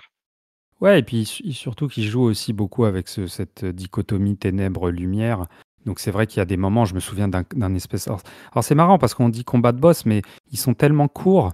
Et pour moi, voilà, c'est des espèces de petites interludes comme ça. Mais oui, effectivement, vu que c'est dans un espace très codifié comme étant des boss, donc on va appeler ça comme ça. Mais je me souviens de l'épouvantail. Je ne sais pas si vous vous souvenez, à un moment, vous atterrissez sur un radeau sur l'eau. Et en fait, il y a l'épouvantail au fur et à mesure que vous avancez vers elle. Il y a l'épouvantail qui se. Alors en fait, c'est pas l'épouvantail, hein, c'est celle qui vous stalk depuis déjà Bah, c'est un être 2 ou humain, 3 ouais. heures. Enfin, Ouais, voilà. Et du coup, hop, elle surgit comme ça de l'eau et il fait tout noir. Et en fait, le premier moment où moi j'ai perdu mon game over lors de ce combat-là, où elle a surgi comme ça. Waouh, quoi, c'est. Franchement, j'ai pas fait le malin, ouais, Lucho. De souvenir, justement, c'est quand tu arrives dans ce marais, t'as cette. En fait, je suis pas sûr d'avoir tout compris d'histoire, mais quand tu arrives sur le marais, t'as un personnage qui est justement. Tu penses être un épouvantail, en fait, qui est quasiment crucifié, en fait, qui est vivant, tu vois, qui est Ouais. vivant. Et de souvenir, tu libères ce personnage, non? Oui, Et alors que je pense que c'est elle qui tue, qui est une sorte de sorcière, en fait. Enfin, ouais, c'est ça, ouais. Bah, qui et T'as donc du tu te rends pas sorcière, compte, clairement. tu te rends pas compte Ouais, de ce c'est que tu as sorcière. fait, et en fait tu as plus ou moins libéré la meurtrière, quoi. Ouais, c'est vrai qu'il y a un truc comme Il y a ça. un aspect un peu bizarre comme ça. Oui, Parce oui, qu'après, oui. quand tu vas dans la maison, tu vois quelqu'un qui essaie de s'occuper de l'enfant. Enfin bref, mais ça m'avait glacé le sang quand tu voyais ce personnage, en fait, qui était pas un épouvantail, tu voyais les yeux qui bougent, tu fais Ouais. ok, la personne est juste vivante, accrochée sur un poteau, sympa. Ouais, ça non, marche. mais franchement, il a des images qui sont assez fortes. Et puis là, je repense, vous voyez, en parlant, je repense aussi à une espèce de petite idée de gameplay où je crois que c'est le boucher qui nous recherche. Et en fait, on doit essayer de se cacher. C'est une espèce de mini phase d'infiltration. Et en fait, il y a des pièges à loups, comme des pièges à loups dans l'eau. Donc en fait, on doit attendre que. C'est tout simple. Ça, je dis pas que ça a jamais été fait dans un autre jeu vidéo, mais voilà, je trouve qu'il a des petites idées comme ça. Il s'en sert, mais il les puise pas non plus. Notamment, je repense aussi à un moment où on traverse des espèces de tripes ou de boyaux et on sent qu'il y a quelque chose dessous qui vont nous choper. Moi, je me suis jamais fait choper parce que c'est quand même relativement facile de l'éviter. Mais vous voyez, en fait, je trouve qu'il y a des espèces de. Voilà, c'est des petits bouts de gameplay et on peut considérer ça, comme tu disais, Yann, comme une succession qui manquerait peut-être de liens, notamment sur la narration. Toi, tu t'en faisais partie. Et en fait, je trouve que ce gameplay un peu comme ça, fait de petites touches, bah, il participe à la variété et à ne pas s'ennuyer au final. Est-ce que Dave, tu me rejoins dans ce que je disais ou pas? Ouais, le piège avec les loups, c'est un passage, j'ai trouvé ça bien fait, c'était pas le souci, mais je me suis fait avoir plusieurs fois, ça m'a un peu gavé, parce que le truc qui te course et tu devais et là boum, je me faisais choper. J'ai perdu peut-être une dizaine de fois, mais après c'est intéressant parce que il te propose. Ouais, c'est comme je disais, pour moi, le gameplay, c'est quasiment pour moi toujours le même, mais il te propose un jeu où, au final, ton expérience elle va changer au fil du temps, avec des nouveaux environnements, avec des angles de caméra différents qui vont permettre une immersion et au fait permettre aussi que tu ne t'ennuies pas pendant le jeu. Parce que imagine, tu joues au même jeu, mais avec une caméra qui prend, en fait, qui est tout le temps la même. Tu serais peut-être un peu, qu'on serait lassé plus vite. Certains Tu vois? cinématiques platformers ne font pas beaucoup de changements d'échelle, n'utilisent pas beaucoup Est-ce que le Bramble, champ c'est des un possibles par rapport au. cinématique platformer? Je suis pas sûr. Non, Bah, non, en partie, non, en partie, mais mais en pas partie quand vraiment. même, tu vois. Ouais. Après, c'est vrai que vu que lui, il décadre un peu, il fait pas que de la gauche vers la droite. Et je pense que justement, l'utilisation de sa caméra fait que c'en est pas un pleinement. Parce que justement, il joue avec les perspectives, parce qu'il joue avec les jeux d'échelle, parce qu'il joue avec les variations de plans, etc. Et donc, du coup, ce qui le sort un peu de ce cadre-là, et ce qui lui apporte aussi cette patte, ce ton particulier, au-delà de son univers, de son folklore, etc. Mais moi, je me souviens, par exemple, Planet of Lana, qui est un cinématique platformer pur. Bah, justement, peut-être que l'émotion. Moi, il m'a manqué de l'émotion dans Planet of Lana et dans certains autres aussi. Et peut-être que d'amener. C'est pour ça que je disais tout à l'heure, il y en a qui essayent de dire que la grammaire du cinéma, elle ne devrait pas se joindre à celle du jeu vidéo. Je trouve que c'est une réflexion qui est relativement pauvre parce que moi, en tout cas, personnellement, et je pense que plein d'autres joueurs sont dans mon cas, là, pour le coup de Bramble, on a l'illustration d'un jeu qui utilise pleinement les moyens du cinéma et qui contribue à améliorer l'expérience du jeu, en fait, parce que du gameplay, il y en a. Tu vois ce que je veux dire ou pas? Je me pose la question, est-ce que tu as fait Little Nightmares? Oui, j'ai fait les Parce que deux premiers, je crois. Ouais. D'accord. J'ai fait que le premier, mais parce que clairement, t'as un rapport d'échelle qui est important aussi, et pourtant ça reste un cinématique platformer, et je trouve que ça marche très bien. Donc C'est vrai. c'est pas impossible, tu vois. Il y a C'est des, vrai. tu peux rester dans un cadre classique et quand même réussir à, Oui, bien sûr. tu vois. Bien sûr, non, non, C'est je deux dis, propositions différentes, mais tu as aussi un parallèle sur le fait de jeu d'horreur, t'es petit comparé à des créatures, des personnages très grands. Ah euh, oui, le jeu d'échelle, il n'est pas que lié, bien évidemment, au changement de plan, au point de vue un peu étrange, etc. Mais je trouve que en termes d'étrangeté, et ce qu'est Bramble, c'est un jeu qui veut t'immerger dans un truc un peu étrange, un peu féerique, un peu macabre et tout. Et je trouve que l'utilisation qu'il fait de sa caméra, elle participe de cette ambiance-là. Oui, Et je oui, trouve je suis qu'il l'a d'accord. réussi. Mm. Est-ce que vous avez des choses à rajouter sur ce Bramble de Mountain King? Oui, de Dave, vas-y, je t'écoute. Oui. Non, oui, c'était par rapport au changement de caméra. C'est que moi, j'ai senti une influence dans les premiers Resident Evil, ceux qui sont sur PlayStation, où des fois, pas tout le temps, mais on avait des angles de caméra qui étaient, pour l'époque, qui étaient un peu osés. Qui étaient des fois, je me demande même si des fois on voyait la caméra qui était à l'extérieur, on voyait Oui, ton personnage à l'intérieur, et ouais, ça ouais, jouait bien sûr. beaucoup, ça, sur l'immersion, Alors, il y avait moins de ouais, mouvements, il y avait moins de mouvements, mais bien effectivement, sûr, oui, oui, c'est vrai qu'on jouait beaucoup Un effet de mise en scène, ouais, quoi, ouais, aussi, du sur les coup. effets de mise en scène. Bah oui, bah, de toute façon, ces premiers jeux ont été très nourris. Je ne sais pas si vous vous souvenez de l'introduction nanar en FMV du Bah tout si, premier Resident elle est Evil. mythique. Bah voilà. ouais, gros Donc, classique, bien gros évidemment que c'est des classique. gens, bah oui, gros classique, bien évidemment que c'est des gens qui ont été nourris par la mise en scène, par le cinéma, etc. Mais oui, oui, après, tu as totalement raison, hein, l'autre chose, et j'opposais pas les deux, hein. Mais je trouvais que voilà, Brumble apportait quand même une certaine originalité Ah oui, oui. à se dire, voilà, bah moi, nous, on va utiliser la caméra, les différents angles de plan, enfin, d'échelle de plan, pardon, les angles de caméra, etc. On va s'en servir pour apporter de la narration, une puissance émotionnelle à notre jeu. Et je trouve qu'il réussit en partie à se positionner sur ce créneau-là, quoi. Ça donne Euh, l'impression qu'ils sont pas forcément mis de limite sur justement vu c'est qu'ils ça. sont pas bloqués sur un angle de caméra fixe, ils ont pu vraiment expérimenter suivant ce qu'ils voulaient proposer en fait. Et du coup, je suis d'accord, ouais, ça marche. C'est une bonne, c'est original en fait Oui, de se dire bon bah la caméra je peux la mettre où je veux, exactement. suivant les situations, je m'adapte quoi et je crée Ouais, autour de ça.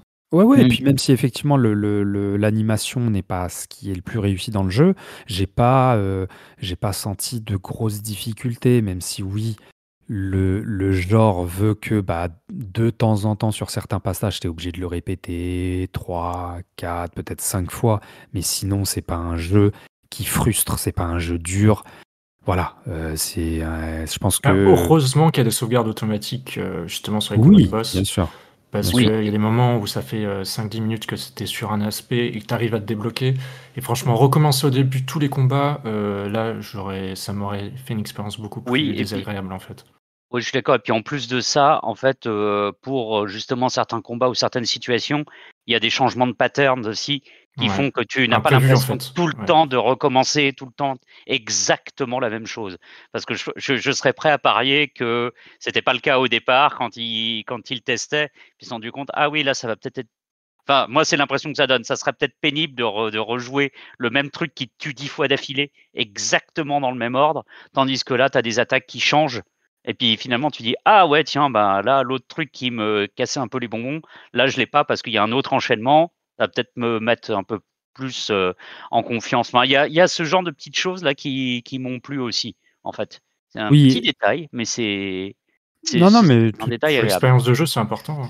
je suis Ouais, d'accord. ouais, Et puis, ils n'ont pas fait les malins aussi lors des combats de boss à essayer de faire des changements de plan, des trucs machin. C'est une frontalité qui est là. ouais, Voilà. Et ça, je trouve que c'est appréciable Ça aussi reste parce que lisible en fait. ouais, ouais, ouais. exactement, exactement. Ils auraient pu faire les malins à vouloir justement essayer de faire des trucs un peu originaux, des points de vue comme ça, hop, la caméra, on la recule et tout.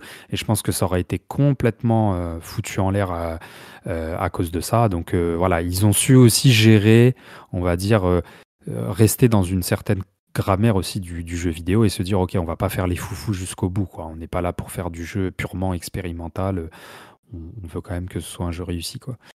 Écoutez, merci les gars pour cette critique autour de Brumble de Mountain King, qui est développé par le studio suédois Dim Frost et édité par Merge Games, sorti le 27 avril 2023.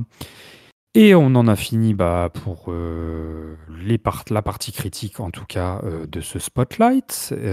On va maintenant passer, vous commencez à avoir l'habitude parce que là, on a décidé quand même de le faire revenir, parce qu'un coup il est là, un coup il n'est pas là. C'est bien évidemment notre tour de fable. Et on commence après le jingle que voici.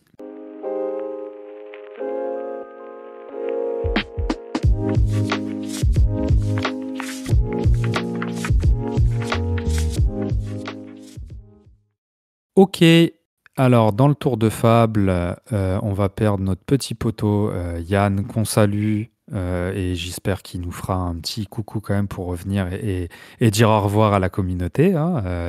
Mon petit Yannou là qui est posé, pépère.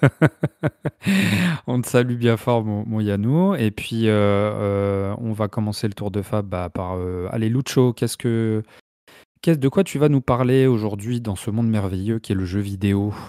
Ce monde merveilleux, ouais. Je vais. C'était ironique. Après les contes et tout ça tout à Oui. l'heure. Moi, je vais parler d'un jeu vidéo. Je vais parler de Balatro, qui est un peu le jeu du moment en Ouais, indé. c'est le jeu du moment. Ouais, effectivement, j'en entends qui beaucoup a parler. dépassé le million de ventes, donc c'est cool. Et c'est vraiment un pur jeu indé parce que c'est développé par une personne qui d'ailleurs n'a pas donné son identité. On a juste le nom du studio, mais la personne ne souhaite pas se manifester, on va dire. Et c'est un jeu, alors je vais pas essayer d'expliquer le gameplay vraiment parce que c'est un peu risqué, on va dire, mais pour faire simple, c'est un jeu où tu dois battre. C'est un jeu de cartes, plus ou moins, où tu dois faire des plis. Donc tu as les figures classiques, brelan, carré, suite, tout ça. Et tu dois battre un score. Et au fur et à mesure, le score est de plus en plus élevé. Et tu as plein de petites mécaniques de jeu avec des jokers, en fait, qui te donnent des bonus. Je sais pas, si tu as du pic, ça te faire des bonus en plus. Il y a plein de petites règles, en fait. Il y a genre 150 jokers différents. Et au fur et à mesure, tu les débloques, au fur et à mesure que t'es parti. T'as un côté un peu rogue, du coup, parce que tu meurs souvent et tu recommences. Et franchement, j'ai toujours un peu besoin de jeux un peu apéritifs comme ça. Pendant une époque, c'était Slay the Spire. Pendant une autre époque, ça aurait pu être Vampire Survivor ou des choses comme ça. J'ai souvent un petit jeu à côté, donc en ce moment, c'est Balatro. Et je serais pas aussi dithyrambique que certaines personnes. Par exemple, Slay the Spire était plus impressionnant pour moi, je trouve, à l'époque. Mais franchement, ça marche très bien. Et rien qu'hier, je devais faire une partie avant de me coucher et j'ai joué jusqu'à réussir ma partie, c'est-à-dire en peut-être 1h30 de jeu, ou 2 heures, j'en sais rien. Mais Ah oui. c'est la petite partie finalement. Tu sais, t'as tout l'aspect un peu qui fonctionne de frustration, de te dire non, mais là j'avais un bon jeu, j'ai perdu, c'est pas normal, faut que je recommence et tout. Quoi. La fameuse. Non, mais oui, apparemment, je vois que j'en entends beaucoup parler dans les podcasts que j'écoute ou même le peu d'infos que je glane un peu sur le milieu. J'ai l'impression que c'est un peu le jeu indé du moment. Mais qu'est-ce qui fait, là, si tu devais retenir qu'une mécanique, qu'est-ce qui fait que ça rend accro, justement? C'est ce que tu viens de dire, c'est-à-dire le fait que, non, je viens de perdre, mais c'est pas normal, donc du coup, j'y retourne. En fait, ce qui marche bien dans ce genre de jeu, c'est de créer des synergies, en fait. C'est-à-dire que tu as de base 5 jokers possibles, et à chaque fois que tu fais une manche, tu as une boutique. Et donc, tu as une partie aléatoire, tu sais pas quelle carte on va te proposer. Et donc, c'est à toi de t'adapter, en fait. Au fur et à mesure de tes débuts de manche, tu choisis tes jokers pour avoir des types de jeux différents. Et donc, d'une partie à l'autre, tu vas jouer différemment parce qu'il faut que tu t'adaptes au joker. C'est commun dans ce type de jeu un peu rogue et tout. Mais du coup, ça fonctionne en général quand le jeu est bien équilibré. Et le but, c'est de casser le jeu, tu vois. C'est-à-dire d'avoir une combo tellement puissante que tu fais des bonus de fou et que tu roules sur le jeu au bout d'un moment. Mais ça, c'est les parties qui fonctionnent bien et des fois, ça marche pas. Donc, tu as toujours un peu cette adrénaline de dire putain, j'ai la bonne carte, faut que j'arrive à adapter mon jeu pour avoir, je sais pas, un type de couleur ou un type de figure pour pouvoir faire des carrés, des paires, des suites, et donc pour cumuler tout ça. Et en fait, c'est des mécaniques qui sont addictifs, en fait, hein, clairement. Ouais. C'est pas le seul jeu qui fait ça, mais il le fait bien, et c'est bien dosé, quoi, en fait. Je pense que c'est assez difficile de faire en sorte que ça fonctionne. Je pense que pas mal de gens essayent, et il y a quelques jeux par-ci par-là qui arrivent, quoi. Mais Je suis en train de me dire, s'il est tout seul, le mec, ça fait des années et des années, alors pour l'équilibre de son jeu, qui doit être dessus. Non, c'est bizarre, il n'y a bah, pas eu d'early access pour Balatro? non, il n'y a pas eu d'early access, mais Ah ouais. c'est dans Silence on Joue qu'ils en parlaient, c'est que Ouais. alors je sais pas si c'est un homme ou une femme, hein, peu importe, mais la personne au départ développe des jeux dans son coin pour ses potes, en fait. Donc là, c'est le premier jeu Ah oui, commercial, j'en ai entendu. mais c'est Oui. pas du tout le premier jeu de la personne. Donc en fait, je pense Ouais. qu'elle a déjà eu l'habitude de tester des concepts dans son Ouais, coin dans avec son ses amis, environnement, et ouais, ouais, ouais. playtester, en fait, playtester en Ok, local. ouais. Et à mon avis, Ce qui Balatro a peut été aider quand playtesté même. par tous ses potes, Ouais, tous c'est ses ça. amis, avant de le sortir. Mais clairement, Ok. oui, tu as besoin de playtest, sinon l'équilibrage, il est compliqué, Ouais. quoi. Ok, donc tu te butes à ça, alors, entre deux Ouais, autres c'est la parties, petite respiration entre la petite des jeux de friandise, podcast, quoi. on va dire. Ouais, ok. Ok, ça marche. Donc c'était Balatro. On va passer à l'ami Dave pour son tour de femme. De quoi tu vas nous parler aujourd'hui, Dave? Moi, je vais vous parler d'une personne, peut-être que vous la connaissez. C'est, si je prononce bien son nom de famille, c'est Valentin Schirello. Ça vous parle ou pas? Non, Non. moi perso, non. Non, ça me Euh, parle pas, non. ça vous parle pas. En fait, c'est un mec, il a inventé un truc qui s'appelle Playability. Il a gagné le concours Lépine. Et en fait, c'est une application qui va permettre aux handicapés de jouer aux jeux vidéo, mais avec leur visage. Donc en fait, D'accord. ce logiciel, en fait, ça va scanner ton visage, et après, avec ton visage, tu vas configurer la manette. Par exemple, tu vois, les sourcils, ça va être, je sais pas moi, une direction où ça va être Ah sauté. ouais, ok. Et ouais, et ça a l'air de plutôt bien marcher. Là, mais ils en parlent sur un des, pas celui qui est là, mais un des derniers JV le Mag, où il parle de cet inventeur, parce que c'est un inventeur. Et ça a l'air aussi beaucoup plus performant de ce que les Microsoft ou Sony ont fait en termes d'accessibilité, avec des méthodes un peu particulières, mais que ça restait quand même très limité. Ça restait limité, en fait, pour les personnes en handicap. Voilà, c'était juste pour parler de ce mec, parce que je trouve que ce qu'il fait, c'est vachement bien. Et allez regarder, vous tapez Playabilité sur Google, et directement, vous tombez sur le site. Et après, il y a des petites vidéos d'extraits où vous pouvez voir comment les gens ils peuvent jouer et tout ça. On voit même une petite vidéo, tu as un mec qui joue à Dark Souls, comme Ouais, ça. ouais, ok, Donc, d'accord. Et du coup, là, ouais, tu disais, il a gagné le concours Lépine, tout ça, mais donc ça a été breveté, mais ça va être commercialisé, ça l'est déjà. Pour l'instant, il est en là, pourparlers avec des. Ouais. je sais pas. Là, je D'accord, sais pas juste que d'infos. Ok. tu peux, voilà, tu peux Alors, l'utiliser. je sais Euh, pas si, moi j'avais entendu parler d'un truc un peu similaire, donc c'est peut-être le même. Et de souvenir, c'était, enfin, je me trompe pas, c'était plus ou moins open hmm, source justement pour que ça soit, tout le monde Ah oui, puisse d'accord. configurer comme il veut et tout. Ouais, L'idée est ouais. pas de faire de l'argent, tu vois. Donc, peut-être. Ouais, bien sûr, et bien j'ai le sûr. souvenir que tu pouvais le mettre sur une clé USB et après le mettre un peu sur toutes les machines que tu voulais, quoi. Ok. Si c'est la même application. Ok, bah écoute, Peut-être. super, hein, merci Dave. C'est vrai que on voit de plus en plus de studios qui prennent à bras le corps un peu ce sujet-là, hein, de l'accessibilité, voilà, avec notamment des options autour des couleurs, autour des sons aussi. Donc, bah oui, effectivement, hein, ça fait déjà quelques années que l'interface homme-machine, notamment pour les personnes en situation de handicap, elle est voilà, dans la tête de certaines personnes. Et donc, il y en a qui peuvent jouer aux jeux vidéo. Je me souviens de quelqu'un que j'avais vu jouer au jeu avec les pieds, notamment, parce qu'il n'avait pas de bras, il n'avait donc pas de mains. Et donc, voilà, c'est comme ça qu'il prenait son kiff. Donc, bah, tant mieux, tant mieux. Il faut voilà, des gens qui se penchent sur ces questions-là et qu'on puisse tous ensemble kiffer cette passion. Donc bah, c'est cool, chouette initiative. Merci à toi, Dave. Et puis bah, moi, vu que je sors de 2 rhumes là et que à part les jeux du podcast, je joue à pas grand-chose et que je m'informe sur pas grand-chose non plus autour de notre milieu du jeu vidéo. Donc je vais être un peu corpo et je vais, en 2 mots, hein, ça va être très simple, hein, je vais reparler un peu du podcast que j'ai fait en compagnie de 3 invités un peu spéciaux qui sont des gens de la presse, hein, donc Mehdi El Kanafi, Julie Le Baron et Christophe Butlet de JV Le Mag. Et voilà, donc forcément que vous commencez un peu à me connaître, vous savez que je radote beaucoup autour de la critique. En même temps, le podcast s'appelle Erreur critique, ce serait étonnant qu'il n'en soit pas ainsi.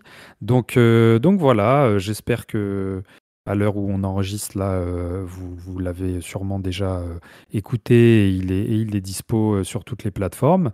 N'hésitez pas en tout cas à nous dire, à nous faire des petits retours. C'est vrai que nous, on n'est pas forcément très au fait des réseaux sociaux, mais ça ne vous empêche pas de faire des petits commentaires sur les podcasts qu'on publie sur YouTube ou même sur Twitter, etc. Donc n'hésitez pas si vous avez des retours à ce sujet. Et un petit teasing, il se pourrait bien que d'autres invités arrivent, voilà, sous une forme ou sous une autre. On va essayer de développer un peu tout ça. On réfléchit encore voilà, à apporter un peu plus de variété. On a déjà 3 émissions à notre actif. On est dans une forme là de continuité. On commence à bien se sentir. Donc pour l'instant, c'est cool, mais on continue de réfléchir et pourquoi pas apporter voilà, un autre éclairage tout en essayant bien évidemment d'avoir ce ressort de la critique en arrière-fond, parce que c'est ce qui fait que ce podcast existe. Donc j'ai envie de rester droit dans mes bottes et